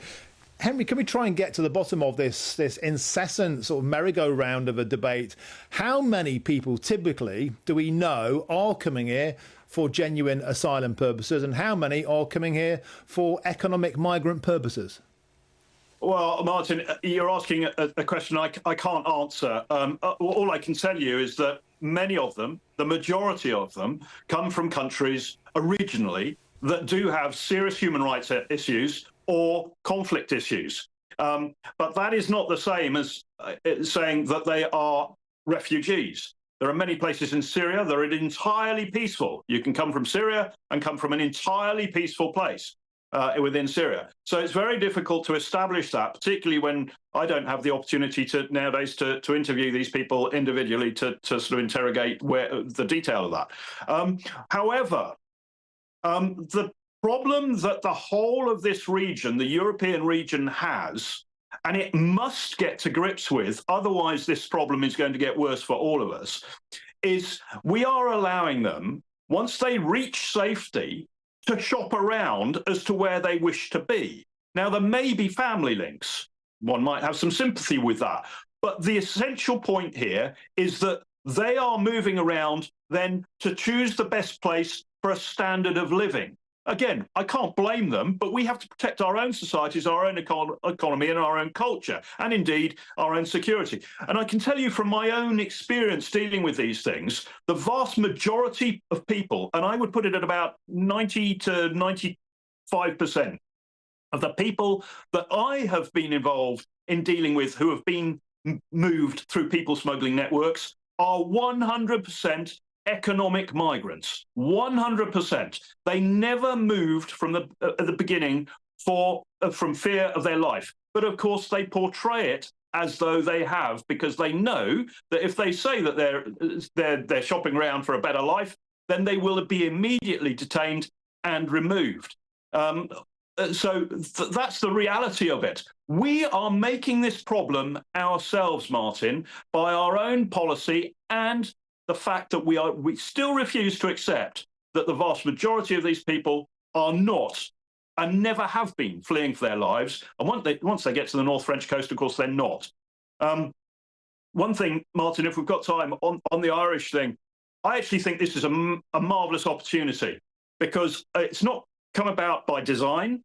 But if the government has taken exactly the right position, if the Republic of Ireland wants to send people back to here, then fine, but only if the French and the European Union allow us to return people who've crossed the Channel. Now, that has got to be an absolutely immovable position for the government. And if that's the case, we might be able to pull together the European Union, the Irish, the French, and ourselves to start dealing with this problem on the almost global issue level that it needs to be dealt with, certainly on the European regional level. And for those people thinking that the European Union is the answer to this, it absolutely is not, as has been demonstrated by this very case. Well, actually, Henry, let's have a quick chat about that. The notion that you're right, this could be a massive opportunity. It's like, wow, if Ireland can send asylum seekers, immigrants, whatever, back to the United Kingdom, then we should be doing the same to France, something that many, many people, certainly who watch this channel, would have wanted all along. The problem is, of course, do we have the will to do that? We haven't done anything remotely similar to that all along, even when millions of voters seem to want it. Now the Irish seem to have stolen a march on us. Do you think there's any opportunity, any will, any possibility that Rishi Sunak might use this as an opportunity to go, yeah, we'll have a bit of that and we'll send ours back to France? Look, I think Rishi Sunak has been an appalling Prime Minister and an appalling leader of the Conservative Party. I don't know him personally, so that's not a personal comment. I'm just saying that as, you know, my view of the leader of this nation. If he does not take this opportunity, then he should leave post immediately. He will be letting down not only this country, but he will be ignoring the opportunity that faces the whole of this region to use this situation as a driver to get the whole of the European continent together to address this matter on a strategic level. The population of Africa is due to double by 2050. We know, we all know that Africa can't support a doubling of its population. There will be more poverty, there will be more drought, there will be a greater lack of food and so on. People will want to move. They are not going to go to China or North America. They are going to come north. They are going to come towards Europe. And if we have not got solid policies in place to deal with that, to actually prevent the movement, and even deal with what happens actually at our borders, we are in a very, very bad place. It's only going to get worse from now, unless this opportunity is taken. And I think we've got now an opportunity with the Irish, with ourselves, with the French who don't want them either, and the European Union. I think we can make some things work. And Rishi Sunak now has the most wonderful opportunity to prove to this nation that everything he says is true, that he does have the steel, that he does have the spine, he does have the initiative, and he does have the leadership to actually make this work. Because I believe this is the opportunity. This is his chance. If he doesn't take it, then I'm sorry, my books, he needs to leave now. Well, Henry Bolton, you've had your Weetabix, you're full of beans. Thank you very much for joining us on the show. Always an absolute delight to have you on. And just a quick reminder, we are expecting a press conference any moment with the Assistant Commissioner of the Metropolitan Police Force regarding that tragic stabbing earlier in North East London at Hainault. Of course, we'll cross to that as soon as that happens. But in other news, the King was back on royal duties today. He visited the University College Hospital Macmillan Cancer Centre, and we can now cross to Cameron Walker. Cameron, a wonderful moment to see the King back on a front foot, back in duty with Queen Camilla, looking every inch full of beans. Tell us more. Yeah, it certainly was, Martin. It was a wonderful atmosphere down here in central London outside the Macmillan Cancer Centre at University College Hospital in central London. He was very happy to engage with members of the public who had been waiting, as well as one or two familiar journalists as well, before he greeted hospital bosses and then went into the hospital. Of course, it's his first public engagement since that cancer diagnosis back in February, and the King was very keen today to highlight the importance of early diagnosis and also to talk about his own diagnosis and being open about that. He told one patient receiving chemotherapy inside the hospital that he's actually receiving more treatments for his own cancer this afternoon, which is something the kind of detail you don't usually get from a member of the royal family, and it just shows how open he can be, talking about his intimate medical details, encouraging others perhaps to do the same. We're told that he was very keen to show the world that he can still work while receiving this cancer treatment, and it looks very optimistic that as we get later towards the summer and the weather improves, we will see the King more on public engagements. The Buckingham Palace also announced this morning that he is the new royal patron of Cancer Research UK. It's very poignant, actually, that appointment, because his mother, the late Queen Elizabeth II, became the royal patron of that charity back in 1953, and they have heavily invested in this hospital. They are researching heavily in a programme looking at lung cancer and why sometimes treatment stops working when it comes to certain types of lung cancers. The King and Queen also met a patient who had received a melanoma vaccine as well, and met a couple of young people, young patients. Della Thomas, aged 6. The King personally gifted her 2 items from the Buckingham Palace shop, a cuddly toy dog and a notebook. Ellis Edwards, age 11, a boy. The Queen gifted him a couple of reading books, which was recommended by the Queen's Reading Room, her charity encouraging young people to read and kind of improving their life prospects in adult life as well.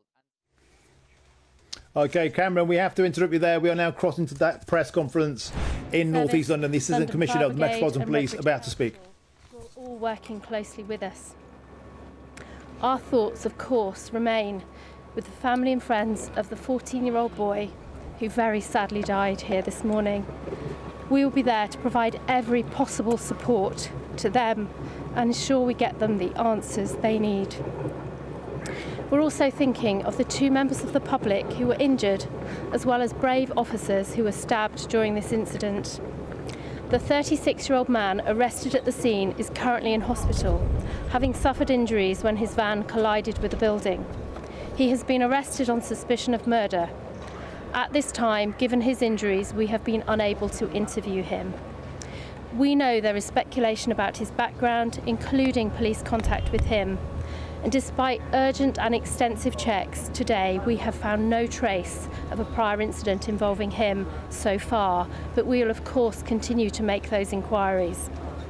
As a matter of urgency, we're trying to understand exactly what happened and why.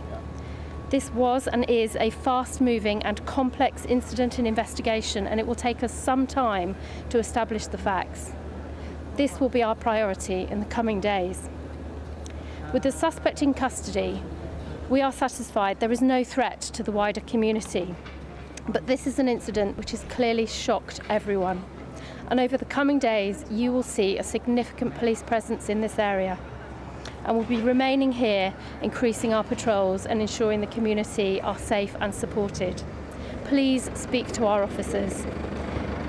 We are really keen to speak to anyone who witnessed this incident or has relevant information, and would ask that they come forward as soon as possible. We are turning our focus to the wider community, and in particular how the incident has impacted young people. We've set up a team of local officers specifically to respond to local community concerns. And finally, I would like to take this opportunity to ask people to think very carefully about what they post on social media.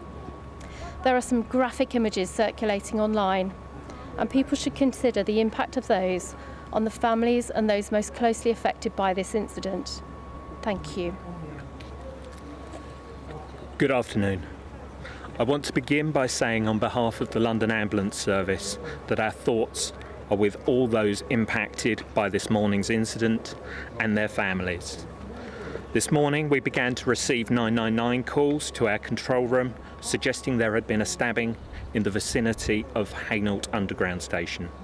We dispatched multiple resources, including ambulance crews, specialist critical care paramedics, and London's Air Ambulance. We declared a significant incident and set up a dedicated operations centre. This allowed us to use our other control rooms to continue to respond to the rest of London. London Ambulance Service worked hard to ensure that the patients involved got the treatment they needed as quickly as possible. Our teams treated 5 patients with a variety of injuries before taking all of them to hospital. Sadly, despite the very best efforts of our teams, a 14-year-old boy has died at hospital. I'd like to pay tribute to LAS colleagues who attended this scene at risk to themselves, and to the courage of the police officers injured while protecting the public. I'd also like to thank all our emergency service colleagues who worked alongside us as we responded to this incident. Once again, our thoughts are with the families of those who have been hurt, and on behalf of everyone at the London Ambulance Service, we send our deepest condolences to the friends and family of the young boy who has sadly died. I'd like to start by saying that the thoughts of everyone at London Fire Brigade are with all those affected by this terrible incident today, particularly the family of the young person who has died and those who have been injured. Firefighters were mobilised early this morning to assist police and London Ambulance Service colleagues at an incident near Hainault Underground Station. Crews were immediately deployed to provide rescue response and assist the emergency service partners in dealing with this incident. We will continue to provide our emergency service colleagues and the Hainault community with our service at this time. I speak on behalf of Redbridge Council. And of course, our thoughts, our prayers, our hearts go out to those affected by this tragic event this morning, where 4 people are still in hospital injured, and tragically 1 lad is no longer with us today.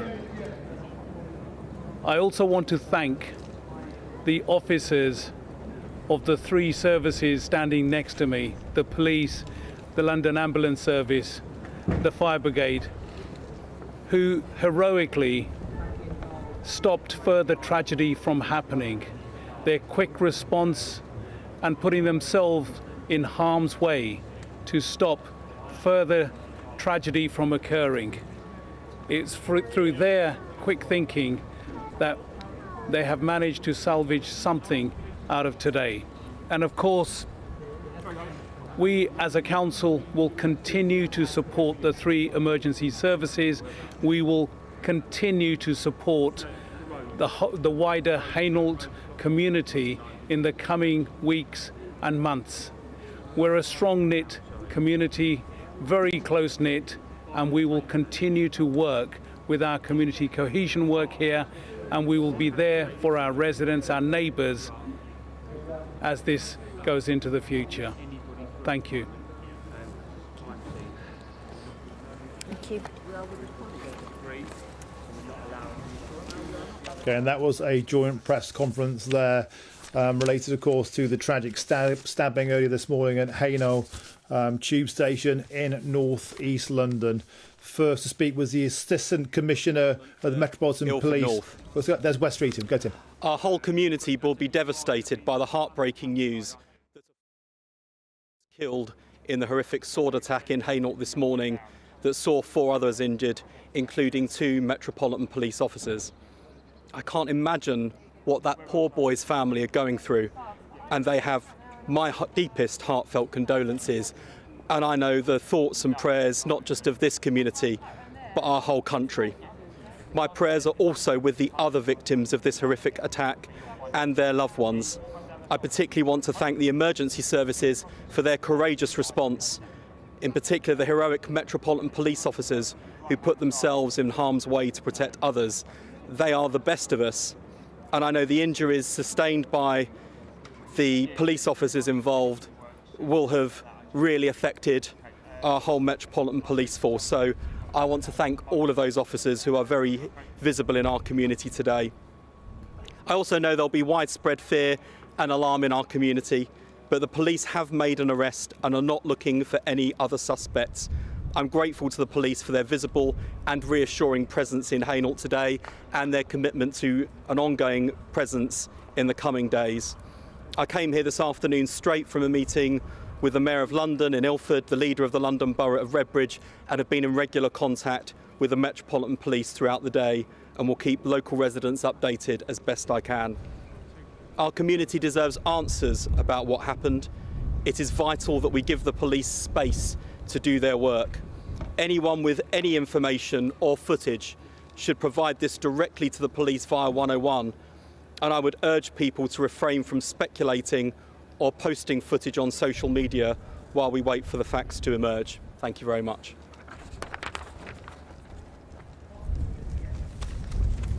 Okay, that was Wes Streeting. Of course, he's the Shadow Health Minister and the constituency MP for the area affected in this tragic stabbing around about 7 a.m. this morning around Hainault Tube in North East London. That was a joint press conference there from the respondent emergency services, starting with the Assistant Commissioner of the Metropolitan Police, Louisa Rolfe. And she said that our thoughts remain with the 14-year-old's family. Of course, a 14-year-old boy was fatally stabbed in this incident.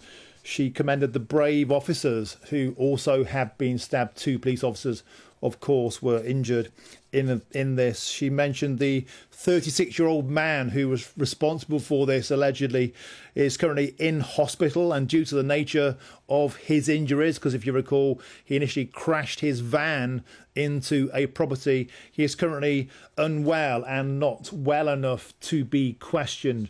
But she said he has now been arrested on suspicion of murder. So this is very much now a live case. Louisa Rolfe also keen to state there was no trace of previous contact with the police. So the man who's been arrested on suspicion of murder wasn't known to the police, is the takeaway from that. She added it's a fast-moving, complex investigation, but wanted to reassure the community there is no threat to the wider community. And she wanted to add, you will see a significant police presence in the area. And she specifically was concerned about how this incident would impact and affect young people. Of course, traumatic for the entire community to learn that a 14-year-old boy was taken during this. And she also added, particularly because this is now a live suspected murder trial, she warned against people posting material on social media, not only which may bias or have implications on the legal outcome of that case, but she also talked about the graphic content of some of that footage and the still images of the crime scene as it became. And then next to speak was a representative from the London Ambulance Service who talked about the special critical care officers treated 5 patients and added, sadly, a boy of 14 died, commended the courage of police officers and the other emergency services who attended. The fire brigade representative commended the crews immediately deployed and will continue to be of service to our emergency services colleagues. They very much felt like a family putting together there, protecting each other during what must be a hugely traumatic time for all of them. And finally, a representative from Redbridge Council again said this tragic event this morning. One lad is no longer with us today. It's words like that, lad, that really get you, don't they? He thanked the 3 heroic emergency services who were attendant with him for putting themselves in harm's way, and their quick thinking salvaged something from today, which could have been much worse had they not put themselves in harm's way. A strong, close-knit community. We will be there every step of the way. So very much presenting a community coming together in the face of this tragedy. I believe we can now cross to our Home and Security Editor, Mark White, for more reaction to what we've just learned. Mark White. Well, you've just summarised it all there, Martin, but I think in terms of the investigation, clearly they'll be delving as far into this man's background as they can, because they want to establish exactly what the motivation was, and also really to bottom out whether there had been any prior contact with the police. You heard from Louisa Rolfe there, the Assistant Commissioner, saying these initial inquiries that they have made on this, the background of this individual, as far as they can tell, there has not been any prior contact with this man, but that may change as, of course, they then get involved in probably raiding his home address, in speaking to family members, friends of this individual to determine exactly who he is, what his motivation might well have been. Okay, thank you, Mark White, for that summary. And of course, we'll have a full reaction to more of that as it emerges throughout the show. Wes Streeting also spoke, the constituency MP for the area, and he said he can't imagine what the young boy's family must be going through today, and once again commended the heroic Metropolitan Police officers, and he said they are the best of us. We'll have much more on that story as it develops. I'm Martin Daubney on GB News, Britain's News Channel. The latest GB News travel. Good afternoon, I'm Jules Buckley. There's a vehicle undergoing a tyre change on the southbound M6, a lane shut from Carnforth at 35 to Lancaster, down to junction 34. Now, the M40 remains closed both sides of the carriageway at the Oxford Services and Tame turnoff at junction 8A and Q's building. A bridge there has been struck by a vehicle. The northbound M11's part blocked at 11 for Cambridge South. A collision there is causing delays. There's one as well northbound on the M1, big queues involved. 3 lorries have had a collision. There's a spillage too. It's before the turn off of Bedford at junction 13. It's in the roadworks, causing queues northbound back towards junction 11. And the clockwise M25 still struggling.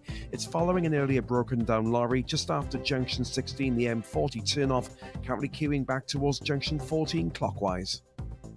You can stay up to date throughout the day by visiting our website gbnews.com. Sunday with Michael Portillo from 11, only on GB News. Many of the people that you had invited to come and speak were people who've been elected in their own countries. I'm thinking of people like Suella Braverman. I'm thinking of Nigel Farage, who has been a member of the European Parliament, of course, had an enormous impact on British politics. And Viktor Orban, who has been elected and re-elected. Many people may not care for the Prime Minister of Hungary, but he's certainly an elected person. And in addition, we had about 15 to 16 members of the European Parliament who were also elected, and they really live in Brussels. And you would imagine that Brussels, being the head of the capital of the EU, would allow elected members of its own parliament to have an opportunity to voice their views. So I think what was very interesting about this is that the mayors overplayed their hands, so that because they overplayed their hands, all public opinion became entirely on our side. It was so evident, so transparent, that this was really an attempt to use the police instead of arguments to react to our conference, that it was a real direct threat, and it is still a direct threat to the freedom of assembly and to free speech. So how do you think it leaves it? Is it more likely or less likely that there'll be future bans? I think this was a trial run. What I'm really worried about is that if the future of democracy and free speech depends on the ruling of one judge, and you have to remember that 3 other judges ruled against us, then democracy is in big trouble. What worries me absolutely is that a strong body of political opinion amongst established politicians believes that it is okay to cancel conferences and to crush the people's opinions and prevent the freedom of assembly. Democracy actually depends on these foundational values.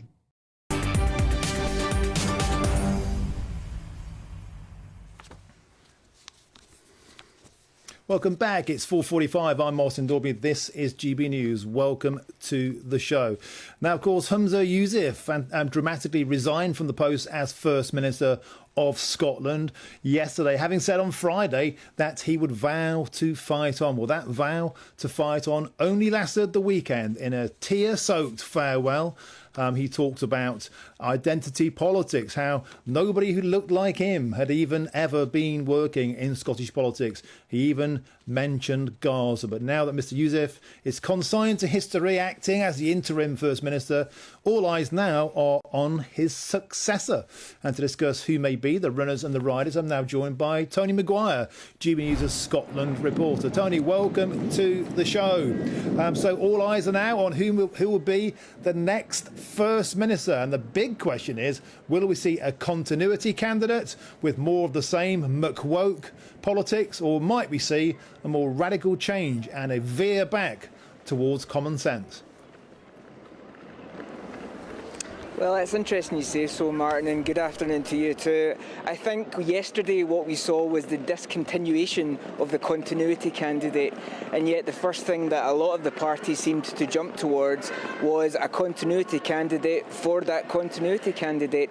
So what we're really seeing now, I would say one of the two big questions is would the party lean towards the new era, which we're, I guess, seeing represented in Kate Forbes. She came out in a officially said today that she is considering a run, sort of the announcement of the maybe announcement. And then John Swinney, of course, the former deputy leader under Nicola Sturgeon, he has also said he is heavily considering. Both of them have talked about their groundswell of support. John Swinney, of course, kind of 2 decades plus in the Scottish government, and of course part of the SNP long before that. Kate Forbes, well, she came under fire this time last year because of some of her more conservative views, etc., around gay marriage. And of course, as we've seen though over the last year, and I would say actually maybe 15, 16 months, I think the SNP are starting to realise that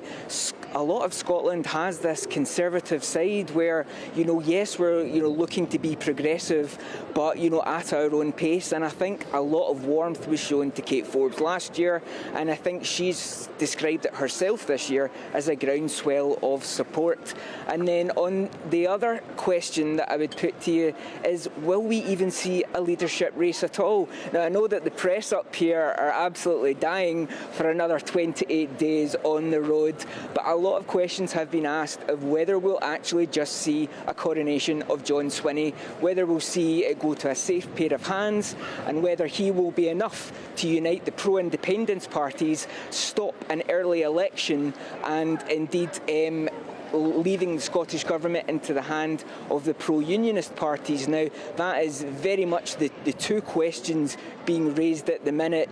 Both of them, I guess, we don't know. Kate Forbes and John Swinney, I think we'll hear in the next 24 hours whether they are actually going to go for a race, whether we're knuckling down for another month, another year with a SNP leadership race.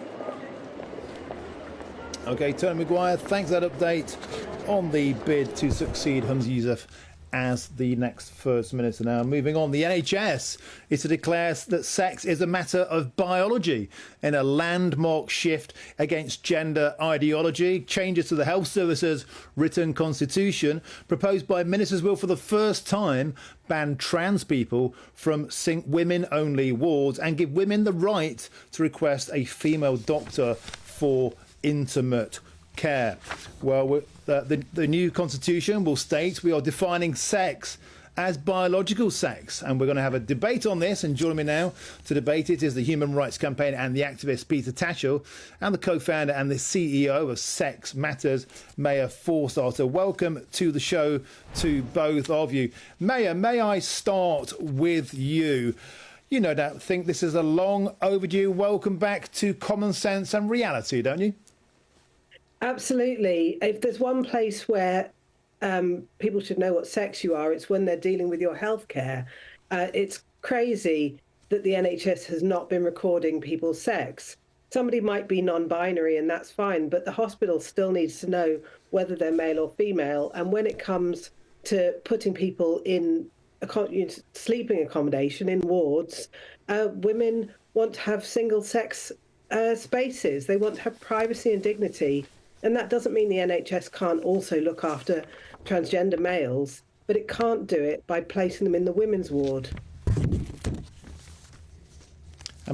Peter Tatchell, do you think this is fair enough? I mean, when women are at their most vulnerable, at their weakest in hospital, they deserve every protection that the state can offer. And it seems now the NHS concurs. Well, let's face it, this is a pre-election stunt by the Conservatives designed to stir up and inflame culture wars, and they're using trans women as political fodder, which I think is pretty disgraceful and pretty low. But of course, it's true that biological sex is a fact, it's a reality, and it's very important because men and women biologically do present with different illnesses and different symptoms. So it's very important that hospitals know who is biologically male and female. So I've got no worry with that at all. Likewise, when it comes to hospital ward provision, the easy way out of this is to simply assign trans patients to a private room, or if there are several trans patients in the hospital, to set up a specialist trans ward. That way, women will feel safe and comfortable, and so will trans people. And when it comes to women patients wanting to be treated by a female doctor when it comes to intimate care, That's been a long-standing policy, and I support it. But is that enough for you, Mayor? Because anybody who knows hospital wards knows that a private room is on the ward. You can open the door and walk around. It's not keeping the ward secluded. It's not keeping the ward safe from potential danger. It's simply putting people behind a closed door, which they presumably will be free to open. Absolutely. And private rooms are used for all kinds of things. They're used for end of life. They're used for infection care. It has to be a clinical decision as to who is using a private room at any one time. So that can't be the answer. The answer has to be, in the first place, are people considered as having a sex, which is an objective reality, or are they allowed to choose whether they're treated as men or women? And currently, the NHS says if somebody identifies as non-binary, so they don't need to have done anything whatsoever, perhaps chosen they, them pronouns, a man can choose to be placed in women's accommodation, in the women's ward. The idea that a man who has they, them pronouns should be in a private room of his own is ridiculous. The NHS doesn't have those resources. So first thing it has to do is be clear that patients are male and female, and doctors are male and female, nurses are male and female. So if they're going to offer patients a guarantee that you can ask for a female healthcare professional, then they need to be able to know what sex their doctors are, and be clear to the doctors that the patients are not there to affirm their gender identity. And Peter Tatchell, briefly, if we could, the CAS report came along, a globally acknowledged breakthrough for the women's rights activists, and now the NHS is following suit. Do you feel that the trans activists, the ideology that you support, is losing its power? It's not about trans activists. It's about love and care and compassion for trans people. And there's absolutely no proof, no evidence that trans people in general are in any way a threat to women in any circumstance, including in hospital. And there are private rooms that are off wards, that are separate. That's a perfectly acceptable solution. Or, as I said, to have specialist trans wards. We can find a solution. We have to look at this in a way that respects women's rights and trans Peter rights. Tatchell, I'm afraid we have to leave it there. And Mayor Forsyth, I'm afraid we've simply run out of time. A superb debate. Stick around, we'll be back. I'm Martin Daubney. But first, it's time for your latest weather forecast. A brighter outlook with Box Solar, sponsors of weather on GB News. Afternoon, welcome to your latest weather update from the Met Office here on GB News. More of the same for the rest of today. It's been a fine day so far across much of the east, and we'll hang on to some sunny spells here. But further west, a lot of cloud, further outbreaks of rain, particularly for Wales, parts of southwest England. That rain extending into the West Midlands, at times into southwest Scotland. Also turning a bit drier through the evening and overnight across Northern Ireland. And in the east, after a fine day, overnight, possibility of some showers getting into East Anglia and Lincolnshire. For many, temperatures holding up 7 to 10 degrees Celsius, so a fairly mild night and a mildish start to Wednesday. Quite a cloudy start, and a very different day to come tomorrow over northeast England and eastern Scotland. A much duller day, and there will be some rain at times, particularly in the afternoon across the far northeast. But a much brighter day for Wales and southwest England. Some decent spells of sunshine here and some fine weather in western Scotland. 18 degrees here. Further south, we could get up to 18 or 19. But late in the day, look at this, the potential for some heavy rain, even some big thunderstorms working up from the south, particularly on Wednesday night. Early hours of Thursday morning could get woken up by a rumble of thunder or a flash of lightning. Those thunderstorms easing off a little bit, but more showers in the south on Thursday. Elsewhere, again, generally a fine day. A cool breeze developing on those North Sea coasts, but in western Scotland, a pretty warm one. Temperatures could get over 20 Celsius on Thursday afternoon. Looks like things are heating up. Boxed boilers, sponsors of weather on GB News.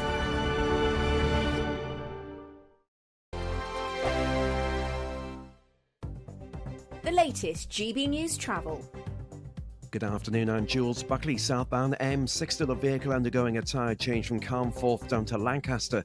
Junction 35 to 34, a lane shut. In the southbound M5 roadworks, Thornbury 14, down towards the M4 at 15, a vehicle there undergoing a tyre change. Now the M40 in Oxfordshire, 8A, the Tame turn-off remains closed. A bridge struck by a vehicle, currently queuing on all approaches, both sides of the carriageway. On the northbound M1, very slow before Bedford at 13, 2 lanes are still coned off due to a 3-lorry collision and a spillage. It's in the roadworks as well, so causing queues all the way back towards junction 11, and still queuing for the clockwise M25 towards junction 16. An earlier broken down lorry's cleared, but the queue in the cameras back to Heathrow Terminal 4 at junction 14. That's the latest. You can stay up to date throughout the day by visiting our website gbnews.com. We've blown the budget by giving you the chance to win a totally terrific £20,000 in tax-free cash to make your summer spectacular. You could use that cash to splash out on a holiday, make the garden glam, buy a new car, or just save it for a rainy day. Whatever you'd spend £20,000 on, make sure you don't miss the chance to make it yours. For a chance to win £20,000 in tax-free cash, text WIN to 63232. Text costs £2 plus 1 standard network rate message. Or post your name and number to GB05 PO Box 8690 Derby DE1 9TT. UK only. Entrance must be 18 or over. Lines close at 5 p.m. on the 31st of May. Full terms and privacy notice at gbnews.com/win. Please check the closing time if listening or watching on demand. Good luck. I'm Michelle Dewberry, and I'm not here to tell you what to think.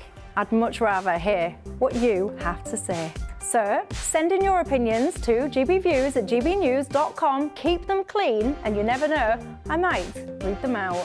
With my panel here on Jubes & Co, we debate, we get stuck into the issues of the day on a show where all views are welcome, especially yours. GB News, the People's Channel, Britain's news channel. We're GB News, and we come from a proud tradition of British journalism. That's why I'm so excited to be here. It's something so new. The first news channel to be launched in Britain in over 30 years. Launched to represent the views of the British people. To go where other broadcasters refuse to go. How did you find out about the story in the first place? Launched with one aim. To be the fearless champion of Britain. It's an absolutely fantastic atmosphere here. This is GB News. The People's Channel. GB News, Britain's news channel.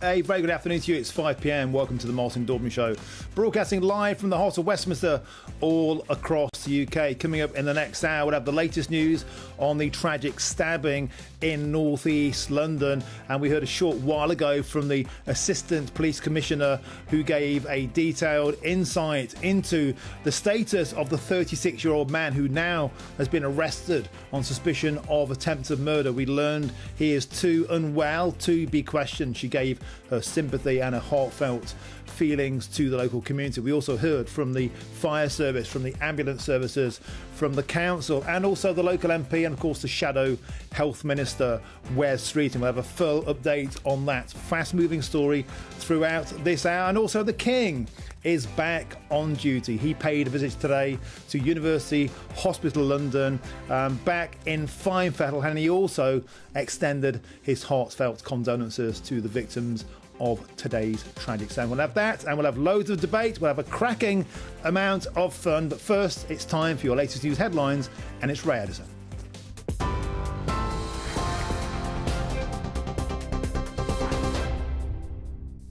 Thanks, Martin. 1 minute past 5, our top stories this hour. Well, the suspect in today's horrific sword attack in northeast London has been arrested on suspicion of murder. A 14-year-old boy died following a sword attack in Hainault. Police say a 36-year-old man is currently in hospital, and they've been unable to interview him due to his condition. 4 other people were injured in that attack, and they were taken to hospital too, including 2 police officers. Earlier, Buckingham Palace said the King's thoughts and prayers are with all those affected. Assistant Commissioner Louisa Rolfe says the suspect was not known to them. The 36-year-old man arrested at the scene is currently in hospital, having suffered injuries when his van collided with a building. He has been arrested on suspicion of murder. At this time, given his injuries, we have been unable to interview him. We know there is speculation about his background, including police contact with him. And despite urgent and extensive checks, today we have found no trace of a prior incident involving him so far. Well, local residents have spoken of their fear following that attack. Really devastating, because now I live here. I don't feel safe anymore. I don't think I would be able to take my daughter and let her out by herself here, because we're constantly now, within the last year and a half, we're hearing something's always happening. You almost become more cynical to it after a while. But I think when you have conversations about the police forces and attendances to incidents like this, the police force needs to be commended for what they have been able to achieve with the resources they've got. King Charles has revealed his shock at being diagnosed with cancer as he returned to official public duties for the first time since his diagnosis. He visited a cancer treatment centre alongside the Queen to meet medical specialists and patients. When asked about the state of his health currently, he said, "I'm well." The King has been announced as the new patron of Cancer Research UK, taking over from his mother, the late Queen Elizabeth. The government has denied claims that it's lost track of thousands of migrants. This after a Home Office report suggested that more than half of those set for deportation to Rwanda could not be located. According to the figures, just over 2,100 identified for removal are in touch with authorities out of 5,700. All had been told that their asylum claims were inadmissible. 62% not reported to the Home Office. Shadow Chancellor Rachel Reeves says the government has lost control of illegal immigration. The Conservatives have lost control of the borders, and now they have literally lost the people who they say they're going to be sending to Rwanda. They've lost control of the immigration and asylum system, and it is ordinary working people that are paying the price. The government need to crack down on the criminal gangs that are luring people to this country and then process the claims without losing the asylum seekers, which is now what is appearing to happen. Sir Keir Starmer says the people of Scotland should be allowed to have a say on who becomes the next leader of the SNP. It's after a motion of no confidence in the Scottish Government was tabled by the Labour Party there. That will be debated and voted on tomorrow. Humza Yousaf announced that he was stepping down as First Minister on Monday and will continue in his post until a replacement can be found. Senior SNP figures are backing former Deputy First Minister John Swinney for the top job. Scottish Labour leader Anas Sarwar says Mr Swinney is not a candidate for change. John Swinney has been at the heart of the SNP government for the last 17 years. He's been at the heart of the SNP party for the last 40 years. He was the architect of the finance deals that broke local government. He was the worst education secretary in the history of the Scottish Parliament. He's the man that wrote and delivered the Butte House Agreement and now somehow wants to pretend he's the change candidate. Two men have been charged with causing criminal damage to the famous Sycamore Gap tree in Northumberland last year. There was a national outcry when the much-loved 200-year-old tree, which stood in a dramatic dip on Hadrian's Wall, was found to have been cut down. Daniel Graham and Adam Carruthers have also been charged with causing criminal damage to Hadrian's Wall and will appear at South East Northumberland Magistrates Court on the 15th of May. Well, for the latest stories, you can sign up to GB News Alerts by scanning the QR code on your screen or go to gbnews.com/alerts. Back now to Martin.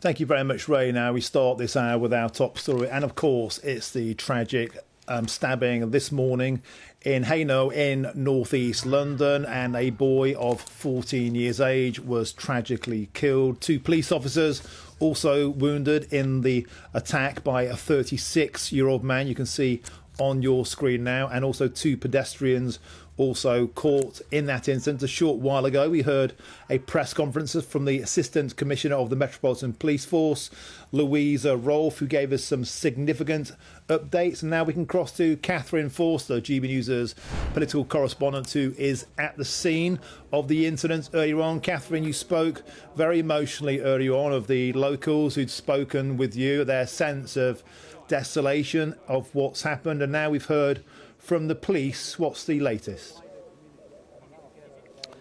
Yes, we have another press conference just in the last hour or so. Assistant Commissioner Louisa Rolfe, along with representatives from London Ambulance Service and the Fire Brigade and the leader of the local council here, Redbridge Council. Let's first take a look at what the police chief had to say. The 36-year-old man arrested at the scene is currently in hospital, having suffered injuries when his van collided with a building. He has been arrested on suspicion of murder. At this time, given his injuries, we have been unable to interview him. We know there is speculation about his background, including police contact with him. And despite urgent and extensive checks, today we have found no trace of a prior incident involving him so far. Yes, so no trace of a prior incident. That puts to bed some of the speculation that we were hearing locally. But we now learn that this man is too ill currently to be interviewed by police because of these injuries that he sustained. The police are asking people to think very carefully before sharing distressing content on social media. There's a lot of footage floating around. A lot of it is quite graphic. They're saying, please be mindful. There are victims here. There is a family who have lost their son. There are 4 other people in hospital and their families. Please don't share this footage. But of course, if you have seen something, if you have footage, do bring it to the police, because this investigation is still at an early stage and fast moving. As I said earlier, was talking to local people a little bit earlier. Let's take a look again at what some of them had to say. It was more of a calm area before, and I can see it myself as my kids are growing up, that the increasement of the knife crime is getting severe. It's getting out of hand. That's what it is. It's getting out of hand. But they need to make a tougher law, you know, because it's become so easy and comfortable for these youngers to carry the knives. And I think majority of the time they're carrying the knives for their own safety because they think that someone else is carrying it. You almost become more cynical to it after a while. But I think when you have conversations about the police forces and attendances to incidents like this, the police force needs to be commended for what they have been able to achieve with the resources they've got. What has happened is perhaps a one-off, an off-key, but it's becoming more prevalent in all areas around London. So that gentleman paying tribute to the police, who of course run into danger when the rest of us would run away.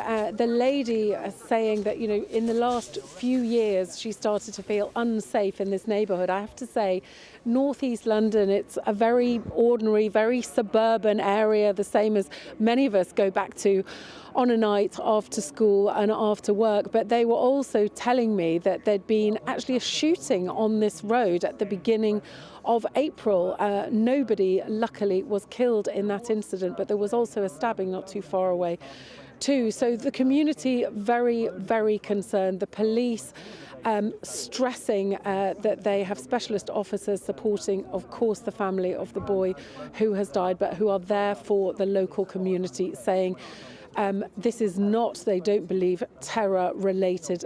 They believe that it is an isolated incident, trying to reassure the local community. Another person who was here was the Shadow Health Secretary, that's Wes Streeting. This is his local constituency. Let's have a listen to what he had to say. Our whole community will be devastated by the heartbreaking news that a 14-year-old boy was killed in a horrific sword attack in Hainault this morning. that saw 4 others injured, including 2 Metropolitan Police officers. I can't imagine what that poor boy's family are going through, and they have my deepest heartfelt condolences. And I know the thoughts and prayers not just of this community, but our whole country. My prayers are also with the other victims of this horrific attack and their loved ones. Yes, so there's Wes Streeting, the local MP for this area. As you can see, the street after street is still cordoned off. People are coming again and again, trying to get home from work and from school, and they can't because there's forensics teams are still poring over evidence. No clear idea of when this cordon behind me is going to be removed. But of course, these people going home, going back to their lives, very, very shaken. But one family, his life just, in tatters today. And of course, those 4 other people, 2 police officers, 2 members of the public still being treated in hospital. Thank you, Catherine Forster, for that update from North East London. Very, very moving stuff. And let's move on now and speak to the former Metropolitan Detective Chief Inspector, Peter Kirkham. Peter, welcome to the show. Always a pleasure to have you on. It's a shame it's in such tragic circumstances as today. A significant police operation now underway, Peter. The police put themselves in harm's way and they've been roundly thanked for their bravery in that incident. Peter, first of all, would you like to add your tribute to the amazing bravery of those officers who acted quickly in first response? Yes, I most certainly would. As you say, the expression "they run towards danger when the rest of us run away from it" is too much of a truism. We see it all the time. Sometimes incidents make it onto the media and sometimes they don't. More often than not, they don't. But there are officers doing this all day, every day, all around the country, and we shouldn't forget that. In this particular case, I think the footage shows a female officer at one point just yards from the guy with the knife. I suspect she was unarmed with anything other than CS spray and a baton, neither of which is a lot of use against a 2 or 3 foot sword. And that brings us to a next question, Peter. A lot of people have been saying, is it time to arm the police in a more significant manner to able them to take down people like this? What we need to do is we need to make sure that wherever we are in the country, because these things happen in all sorts of places. Hainault is quite a quiet suburb of London, and so there are fewer police officers per square mile or whatever than there are elsewhere in London. But still, there are more than there are in many rural areas. And these things can happen anywhere. And so what we need to do is we need to make sure that there is an emergency response available at 24 hours a day to all of the country that is officers armed with tasers and or firearms. We can't just have those officers focused in cities with nothing in the rural areas, nothing in the suburbs, because these things happen anywhere. And so it's a question of getting that balance right. And I suspect it's probably not right at the moment in a lot of places, rather than going down a debate of arming all officers. I don't think we're anywhere near that. There are several steps in between that we can take beforehand. Peter, back to this specific case, a 36-year-old man has been arrested on suspicion of murder. He is in hospital, apparently too injured to be able to be questioned, but they are clear there is no threat to the wider community. And what was fascinating, Peter, and how normal is it? A wider police presence has been put in place, particularly to help young people.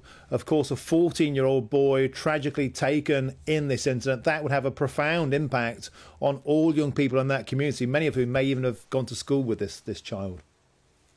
For sure. The increased police presence will be for a number of reasons. Although there is no indication that there is any continuing threat in that area, or anywhere else for that matter, particularly connected with this incident, There will be witnesses, potential witnesses in the area. So having police officers around speaking to people will quite often turn up witnesses that otherwise wouldn't come to light. And they may well provide a significant piece of the jigsaw that's otherwise missing. But as you say, there's a young person involved here as the victim, and that is absolutely tragic, and that will have significant impact on those who know the victim, people he went to school with, people he went to youth groups or sports groups with. They will be affected, and it's important that the police try to identify anyone that's in need of support to avoid them becoming over distraught, where support can be provided by the NHS or by other counselling services. So there's a variety of reasons why those officers will be around for a while. And Peter, the Assistant Commissioner of the Met, Louisa Rolfe, said, and words echoed by Wes Streeting, the local MP, were urging people not to share footage or photographs of the incident due to their graphic nature. But presumably that's also evidence. This is now an ongoing case. For sure, it's of evidential value, and it should be passed and shared to the police, but it shouldn't be shared more widely. It's not a good thing to be sharing photographs of violence incidents, video of violence incidents, of graphic imagery of injuries and such like. We've seen police officers disciplined, dismissed, even imprisoned, I believe, in one case, for sharing pictures amongst themselves on a closed WhatsApp group. And so when we talk about sharing on wider, more public platforms such as Twitter or Instagram or such like, these aren't things that really we should be encouraging at all.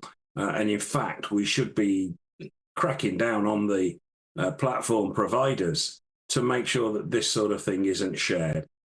If people have footage, even if they're not sure that it's anything different, share it with the police. Again, it may well be the piece of the jigsaw that's missing.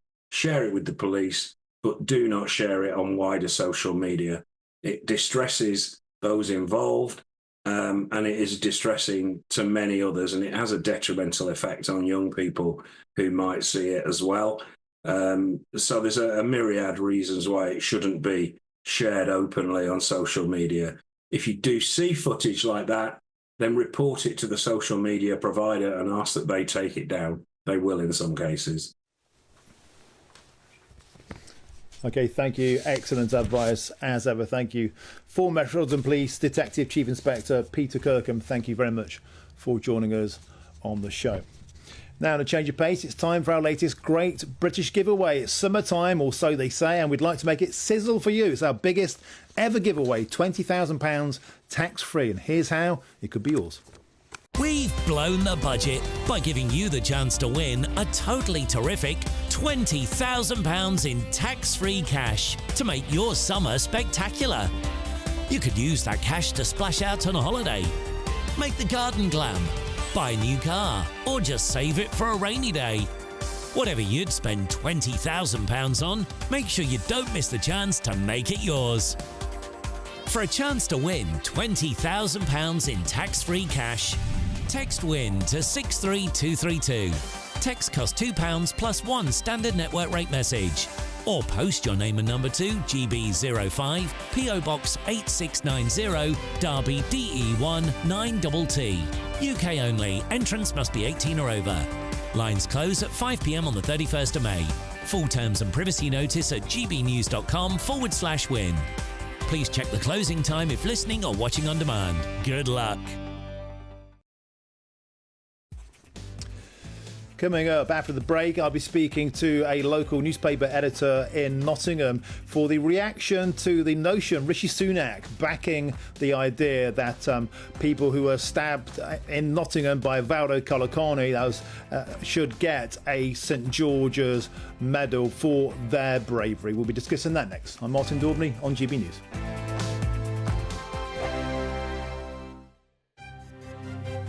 GB News Breakfast. Every day from 6 a.m.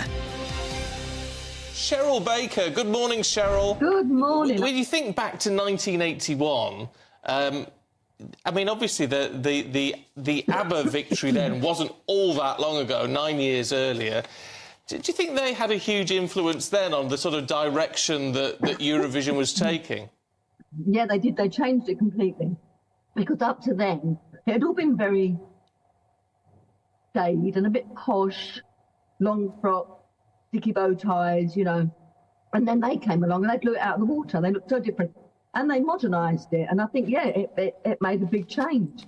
Made a big change after that.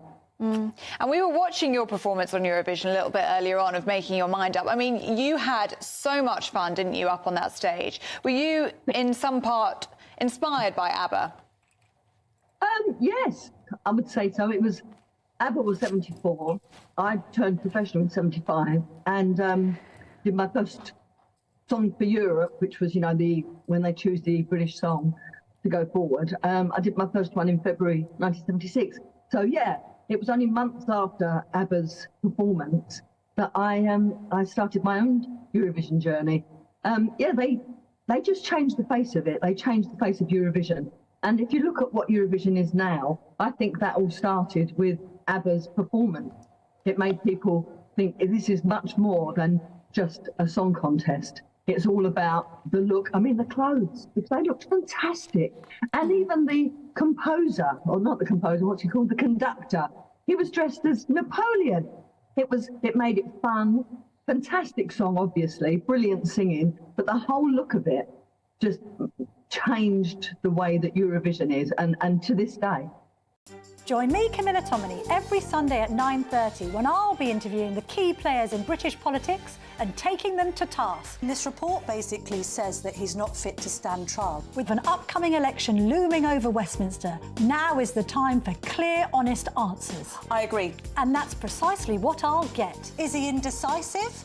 Incompetent? That's the Camilla Tominey Show at 9:30 every Sunday on GB News, the People's Channel, Britain's election channel. 2024, a battleground year. The year the nation decides. As the parties gear up their campaigns for the next general election. Who will be left standing when the British people make one of the biggest decisions of their lives? Who will rise? And who will fall? Let's find out together. For every moment, the highs, the lows, the twists and turns. We'll be with you for every step of this journey. In 2024, GB News is Britain's election channel.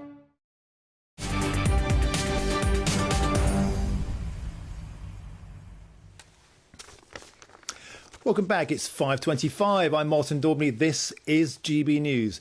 Now, the mother of Grace O'Malley Kumar, who was tragically stabbed to death by Valdo Kalakani in Nottingham while trying to save the life of her friend Barnaby Webber, wants to be commended for the highest bravery medal in the land for civilians, the St George's Medal. Her mother, Sinead, put her forward for this. And today we learned that the Prime Minister, Rishi Sunak, also backs the awarding of the St George's Medal to Grace O'Malley Kumar, who stepped in when Barnaby Webber was being stabbed by Valdo Kalakani, and in a heroic attempt to save her friend's life. She truly was an amazing grace. Now, I'm delighted to say now I can cross to Natalie Hay, who's the editor of Nottingham Live and a great friend of the show. Natalie, welcome to the show. A tremendous tribute this would be, not only to help the family heal, but to help the city of Nottingham heal. Yeah, that's exactly right. I mean, what you said there today, Sinead O'Malley Kumar, who was Grace's mum, who tragically died in the stabbings in Nottingham in June last year at the hands of Valdo Kalakani. They've put her forward for the George Cross, which would be an absolutely amazing honour. Now, what actually happened in the final moments of Grace's life, she was walking home with her friend Barnaby Webber, who also died in the incident. And we heard during the trial of Kalakani in January this year that Grace fought bravely and, was really strong trying to fight off Kalakani from Barnaby Webber. Unfortunately, her efforts were in vain. Barnaby died, but she spent the last few moments of her life trying to fight him off. Unfortunately, she lost her life in the attack as well. Now, this kind of extraordinary bravery is the kind of thing that could be recognised through the George Cross. a lot of the recipients, and there's been over 400 of them since the cross was introduced in 1940, have been military related or military connected, but there have been some civilians as well. And the award, of course, in this case, would be awarded posthumously. And the process it has to go through is it goes to an independent committee for review, and then the King himself has to approve the honour. But it's quite something today that the Prime Minister has come out and said he supports the campaign. So it feels like we've got over the first hurdle already. It would be amazing for Grace to be honoured in this way. And like you said, it would help her family to heal. Dave said today it would be a fitting memory of her, the fact that she fought so bravely in her final moments, a great example for other children and young people around the country for her bravery. And it provides, I think, some sort of closure for the family and for Nottingham as well to have somebody honoured in this way. So it's a case of seeing what happens next, I think. But with the Prime Minister's backing, that's massive and a really positive thing for this campaign that's been started. Yeah, you mentioned there about closure and healing, Natalie. As you know, I'm from Nottingham. The footage of Kalakani's arrest was sent to GBNews by a friend of mine who just happened to live above where the arrest happened. And Natalie, what struck me, and I know moved people in Nottingham so profoundly, were some of the impact statements given by the families of those who lost Grace and Barnaby, and some of the survivors of trying to handle their grief. The brother of Grace saying that he was like sleeping with her. Oh, I find it so hard to talk. Sleeping with her university top, just to try and feel closer to her. And so the loss is profound. The sense of injustice is profound. It's a massively emotive topic, and surely the St George's Medal would be a fitting tribute and should happen. Yes, absolutely agree with that. It's not just the families who have been profoundly affected by this, and they have been deeply affected by this. We heard Emma Webber, who's Barnaby Webber's mum, talking on the court steps after the sentencing of Kalakani, and the statement she gave was impactful, powerful, laying blame at the door of the police, the CPS, the mental health services for failing her son. But moving back on to Grace and the kind of person she was and why this would be fitting for her to be honoured in this way, her dad, who's also a doctor, Dr. Sanjoy Kumar, has spoken to us today about the kind of person she was. And she was a first-year medical student at the University of Nottingham. She played at the top level of hockey. She was an absolutely amazing hockey player. She played for England. But even before she went to university, at the age of 16, she was out on her Vespa going out to vaccinate people during the COVID pandemic. So she put herself out there on the front line during the COVID pandemic as well. So she was naturally a brave and honourable person, putting others first all the time. And the fact she'd chosen medicine as a career shows what kind of person she was too.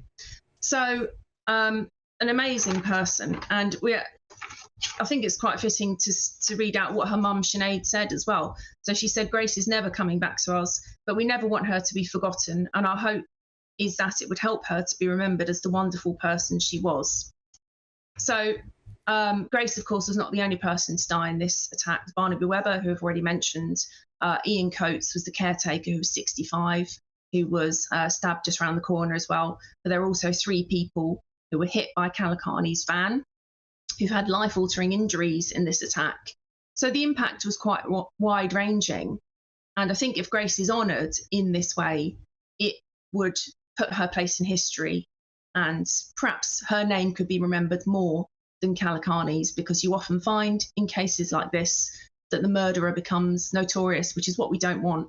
We want the victims to be remembered forever and what they did and the bravery and the way that Grace stood up to Kalakani in her final moments. Natty, that was beautifully put. Can I ask you quickly what the reaction has been from Nottingham Live viewers, readers? Because I know the journalism you provide is excellent. What have they been saying to you? They've been quite positive about it. Obviously, this wasn't we didn't break this story this morning. I can't take credit for it. That's sometimes the way it goes in journalism. But we have spoken to the family today, who we've got close contacts with, and they trust us. So it was in the Sun originally, and then we spoke to the family today, and the reaction has been positive from readers. And as you know, the comments on news websites can sometimes become a bit of a grim place, but this is quite unique in the fact that everyone's saying yes, it should happen, definitely. I don't know anyone who's disagreeing with it. And as we said, the Prime Minister himself agrees with it. So all we need now is the King, to be honest. So if he's watching, please. Thank you very much, Natalie Fay, the editor of Nottingham Live, on the campaign for the posthumous awarding of the St George's Medal to Grace O'Malley Kumar, who of course was stabbed to death by Vado Kalakani in Nottingham. Play more coming up on the show, but first it's time for your latest news headlines, and here's Ray Addison.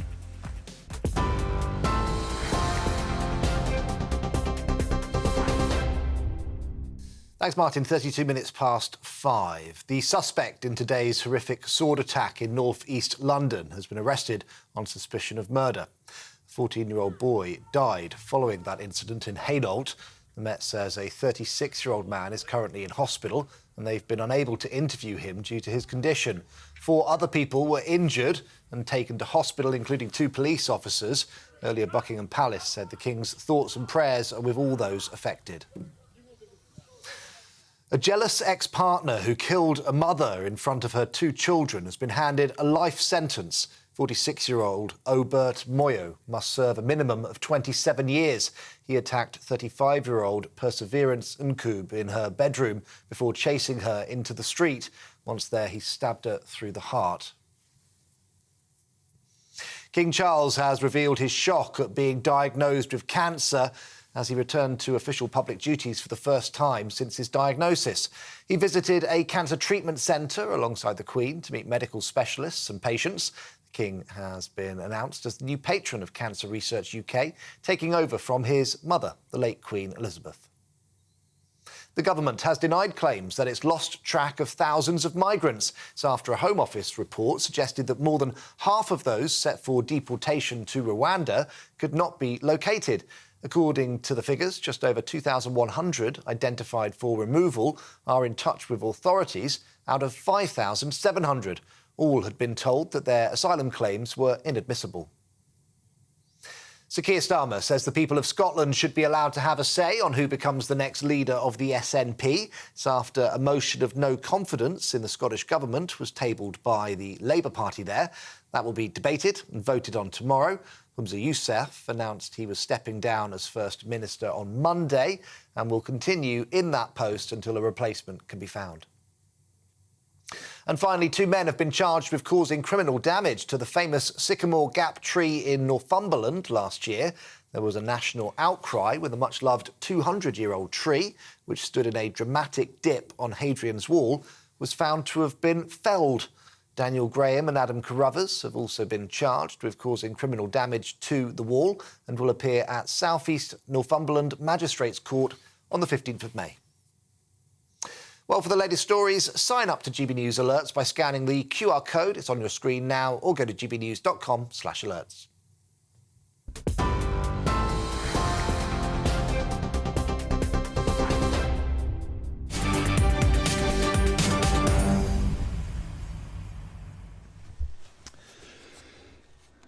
Thank you, Ray. Well, hundreds of you have been getting in touch throughout the show. Of course, it's gbnews.com/your say. I want to go through a few of those now. We had a trans debate. Of course, the NHS is banning trans people from women-only wards. Peter Tatchell, the trans campaigner, came on the show, and not everybody agreed with him, it's fair to say. In fact, Graham said this: so Peter thinks trans people should get a private room in hospital. Why not everybody? Why the preferential treatment? Mark adds this on the same topic: private rooms should be prioritised to those most in need of medical attention. Trans people should be treated as equals, but should not get priority over any other tax-paying individual. And on the topic of stabbing, knife crime, of course, with that tragic multiple stabbing in northeast London today, Bill Burgess adds this: so another knife attack in London and a family have lost a son. One cannot even begin to think how this family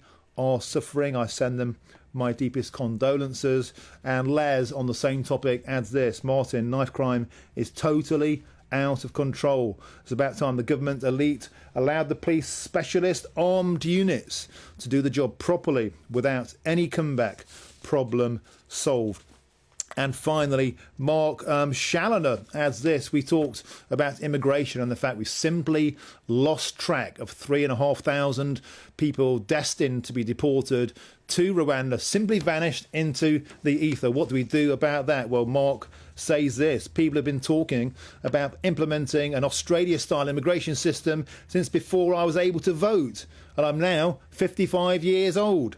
It was one of the promises of Brexit that has not been implemented, and this is a total national scandal. And finally, John adds this: immigrants are supposed to seek refuge in the first safe country they arrive in. Therefore, 100% arriving in UK on boats from Europe, in my eyes, are illegal and so should not be accepted. And that is from John Waffle. Thank you for those comments. Keep them coming in. Plenty more to come. Stick with us. I'm Martin Daubney on GB News.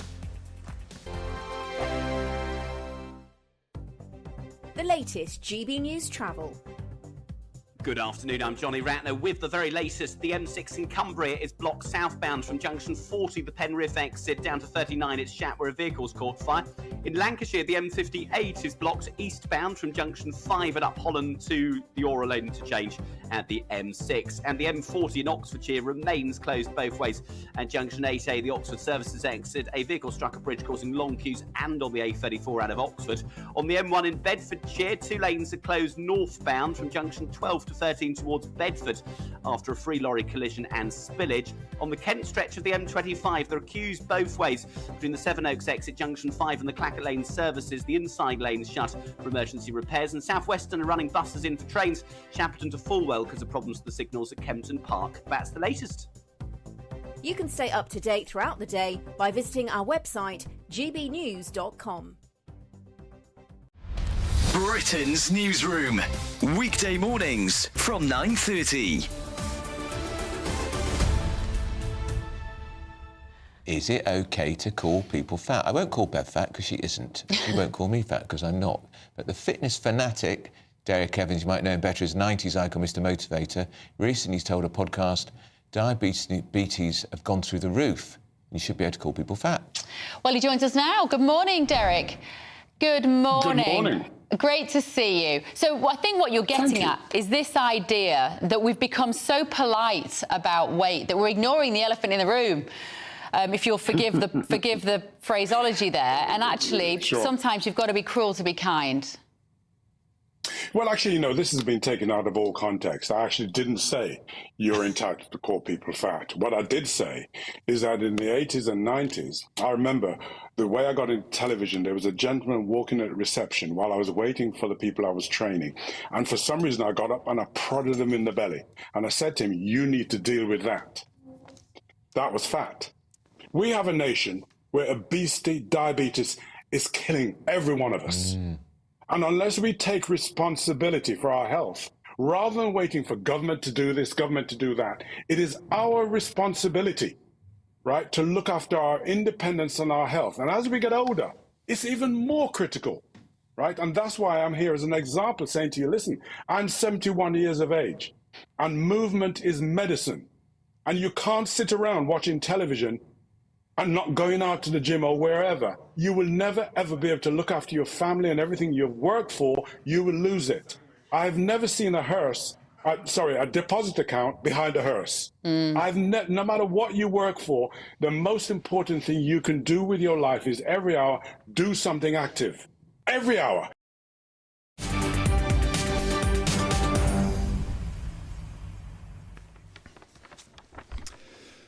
Welcome back to the show. It's 5:40. I'm Martin Daubney, and this is GB News. Now, don't we all need a pick-me-up, a good news story? So thank the King for the King, because today he was back on royal duty for the first time, out with Queen Camilla. He attended the hospital at the University College Hospital, where he was given a special honour. And I'm now joined by Rafe Hadelmanku to discuss this. Rafe, welcome to the show.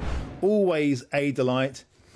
Isn't it joyous to see the King out and about, back to doing what he does best, making a public appearance and keeping calm and carrying on?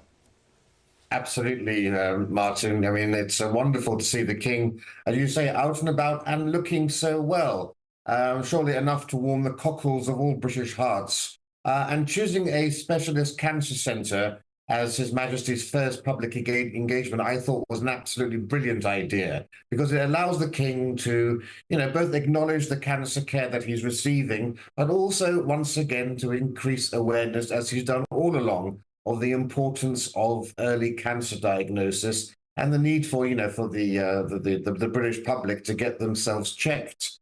Now, the King attended this in his capacity as patron of Macmillan Cancer Support, and also in his brand new role announced today as the new patron of Cancer Research UK, a role previously held by his late mother.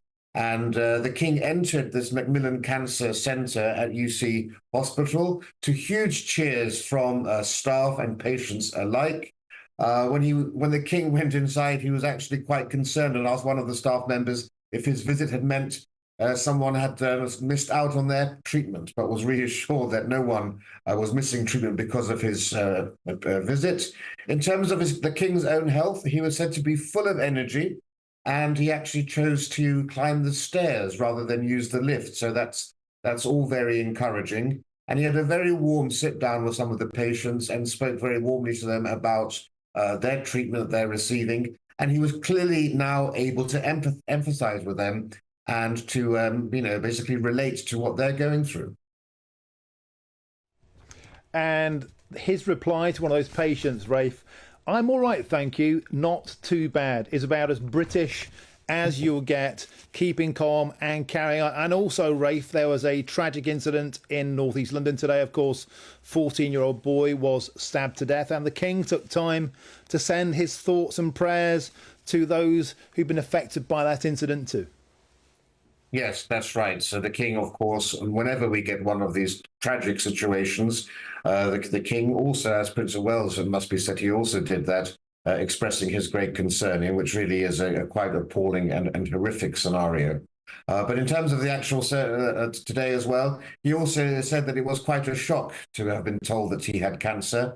But as you said, they also actually praise modern treatments today and the fact that you are actually now able to go about your duties quite often these days, having cancer treatment. And one of the people he was speaking to carries on working at the Royal Opera House. And the King said it was one of his favourite places on earth to be, as it lifted his spirits so much. Wonderful. Thank you so much for joining us, Rafe Hale-Manku, on a royal return to duties.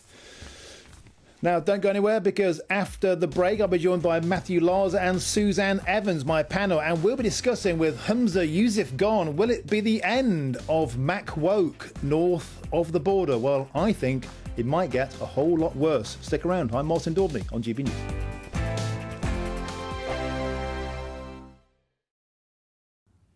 Afternoon, welcome to your latest weather update from the Met Office here on GB News. More of the same for the rest of today. It's been a fine day so far across much of the east, and we'll hang on to some sunny spells here. But further west, a lot of cloud, further outbreaks of rain, particularly for Wales, parts of southwest England. That rain extending into the West Midlands, at times into southwest Scotland. Also turning a bit drier through the evening and overnight across Northern Ireland.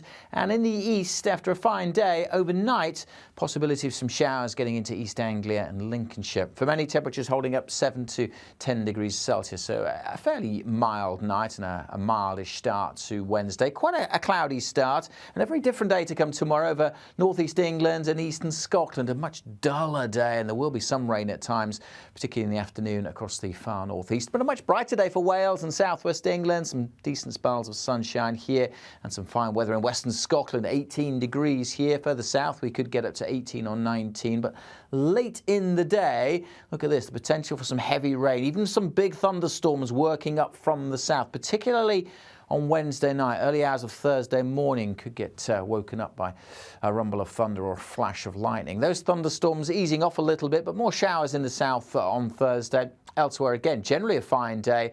A cool breeze developing on those North Sea coasts, but in western Scotland, a pretty warm one. Temperatures could get over 20 Celsius on Thursday afternoon. We're GB News, and we come from a proud tradition of British journalism. That's why I'm so excited to be here. It's something so new. The first news channel to be launched in Britain in over 30 years. Launched to represent the views of the British people. To go where other broadcasters refuse to go. How did you find out about the story in the first place? Launched with one aim. To be the fearless champion of Britain. It's an absolutely fantastic atmosphere here. This is GB News. GB News, Britain's news channel. I'm Patrick Christie's. Every weeknight from 9, I bring you 2 hours of unmissable, explosive debate and headline-grabbing interviews. What impact has that had? We got death threats and the bomb threat and so on. Our job is to do what's in the best interest of our country. You made my argument for me. My guest and I tackle the issues that really matter with a sharp take on every story. I'm hearing it up and down the country. That was a beginning, not an end. Patrick Christie's tonight from 9 p.m. only on GB News, Britain's news channel. Are the newspapers getting you down? My wife didn't divorce me that month. Struggling to separate the wheat from the chaff? I know that it's a bit of a circus at the best of times. Well, don't worry. Headliners has got you covered. We'll take the burden of reading the day's news, and if we get depressed, who cares? It's an occupational hazard, frankly. That's Headliners on GB News from 11 p.m. till midnight, and the following morning, 5 till 6 a.m. on GB News, the comedy channel. Nah, just kidding. Britain's news channel.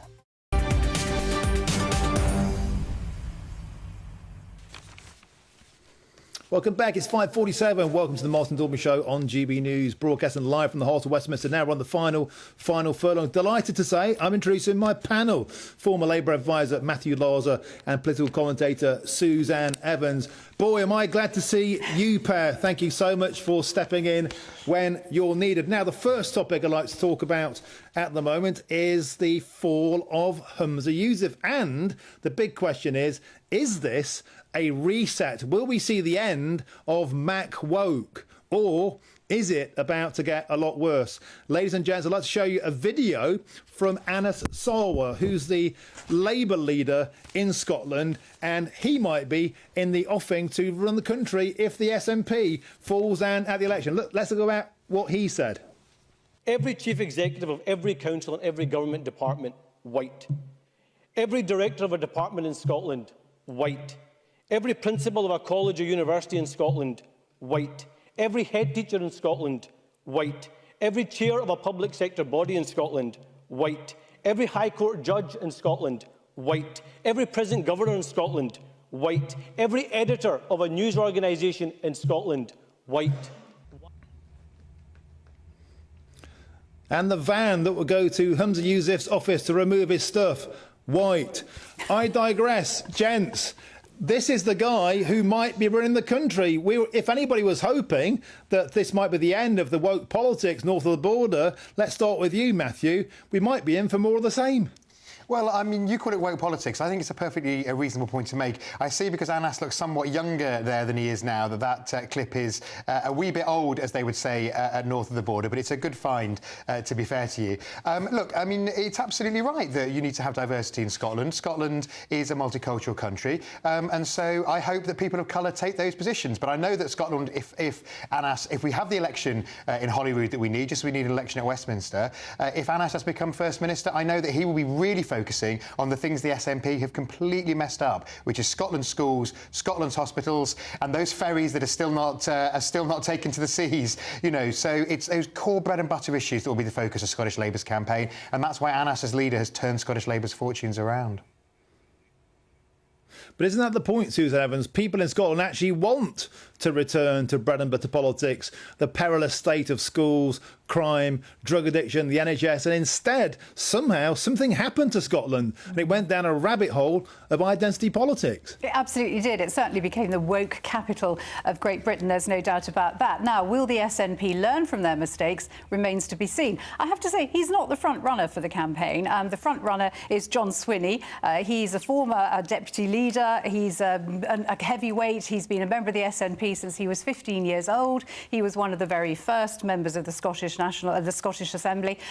So he's really the front runner. And I think he's seen as a more safe pair of hands. But it'll be a test, won't it, of just how far, as you say, down the woke rabbit hole they have gone. Will there be a sea change? And of course, a lot depends on how the new leader wants to run a government. They are so heavily reliant. They can't run a minority administration. They've got to be reliant on particularly the Green Party, as the SNP was. They're woker than woke. So woke they even want to basically stop drilling for oil and gas in the North Sea, basically undermining Scotland's very economy. So let's see what happens. That if there is a leadership contest as opposed to a coronation, the new leader's got to get, the candidates have got to get 100 nominations from at least 20 local party branches. Let's see if that can happen. If one candidate can't get that, then there will be a coronation, and that could well be John Swinney. In fact, that's what my money's on. OK, Matthew and Suzanne, could I lead you on to our second story of choice? We had a debate earlier with Peter Tatchell and Mayor Forstater about the NHS. Finally, some might seeing sense and declaring biological sex is a reality. And when wasn't it? And also saying the end to mixed wards, so trans people no longer to be allowed onto women-only wards to protect their safety. Matthew, is this a step of common sense, or is it bringing the culture wars to the NHS? I think it's bringing the culture wars to the NHS. I think hospitals should be left to manage things in a sensible way themselves. I mean, this all comes because the NHS constitution has the right in it for patients to be treated in single-sex wards, which I think is absolutely right.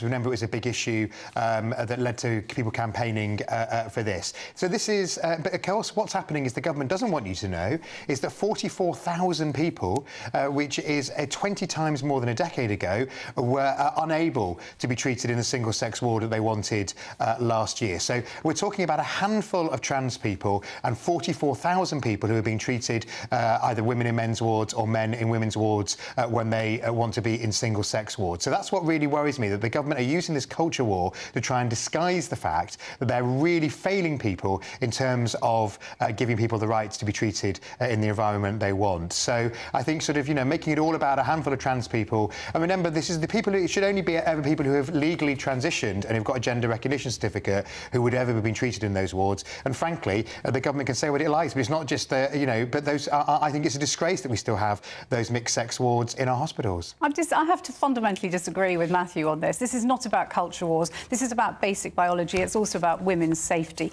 There were 45,000 incidents of sexual violence or abuse in the NHS between 2017 and 2022. Now, of course, they're not all committed by trans people, but when you have got men identifying as women, going into hospitals, pretending to be women, that is an additional risk factor here.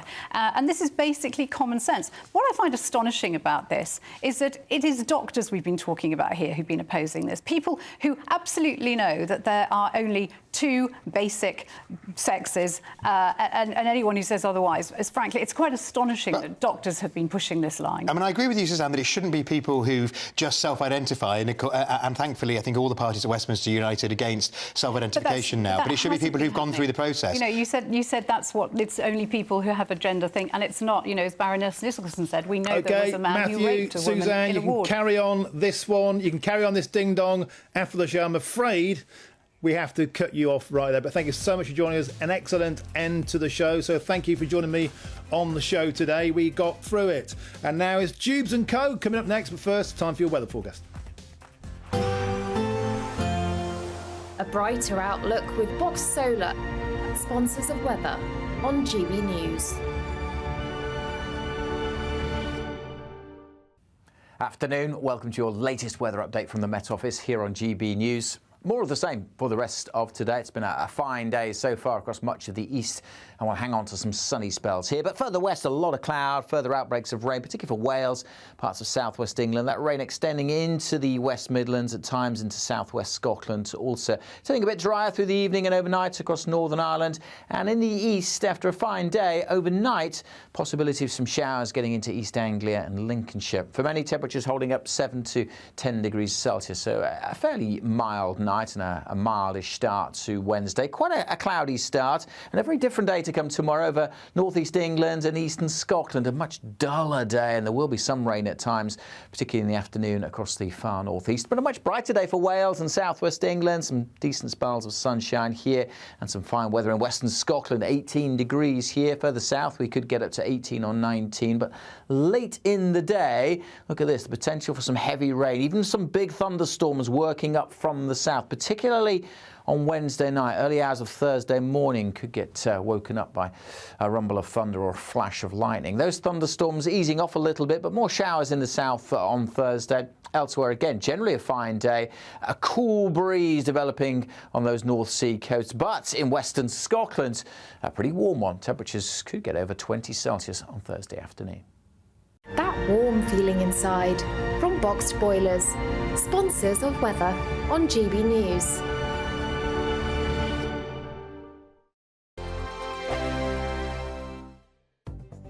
The latest GB News travel. Good evening, I'm Johnny Ratner with the latest. In Cumbria, the M6 remains blocked southbound from junction 40 to 39 between the Penrith and Shap exits after a vehicle caught fire. Long queues of about 40 minutes on the M58 heading east through Lancashire towards the M6. That was after a vehicle caught fire. The left lane's closed for recovery work. In Staffordshire, the A50 is shut eastbound off the Waterbridge roundabout at Uttoxeter. They're recovering a caravan that's overturned. In Oxfordshire, the M40 remains closed both ways. Junction 8A, the Oxford services after a vehicle struck a bridge. And on the M1 in Bedfordshire, 2 lanes are closed northbound 12 to 13 towards Bedford after 3 lorries collided and left a spillage behind. And on the Kent stretch of the M25, well, the left lane's closed both ways from the M26 and the Clackett Lane services for emergency repairs. That's the latest. You can stay up to date throughout the day by visiting our website, gbnews.com. You really could be our next big winner with an incredible £20,000 in tax-free cash to play with this summer. What would you spend that on? Well, whilst you're thinking about it, listen to some of our previous winners getting that winning phone call from us. You're the winner of the Great British Giveaway. I'm slipping neck.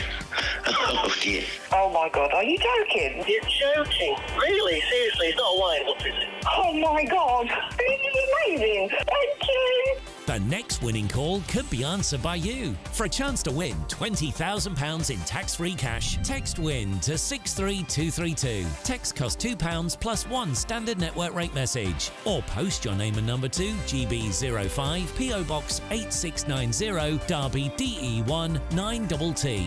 UK only. Entrance must be 18 or over. Lines close at 5 p.m. on the 31st of May. Full terms and privacy notice at gbnews.com/win. Please check the closing time if listening or watching on demand. Good luck. I'm Michelle Dewberry, and I'm not here to tell you what to think. I'd much rather hear what you have to say. So send in your opinions to gbviews@gbnews.com. Keep them clean, and you never know, I might read them out. With my panel here on Jubes & Co, we debate, we get stuck into the issues of the day on a show where all views are welcome, especially yours. GB News, the People's Channel, Britain's news channel.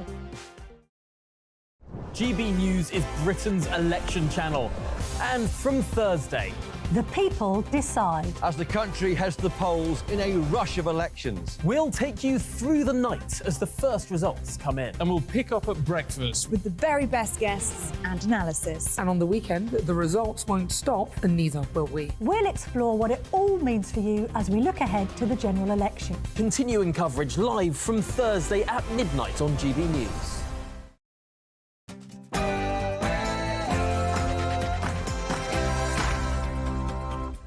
Hello there, it's 6 o'clock and I'm Michelle Dewberry. Coming up tonight, absolutely terrifying scenes today. A sword-wielding man prowling the streets of London, killing a 14-year-old boy.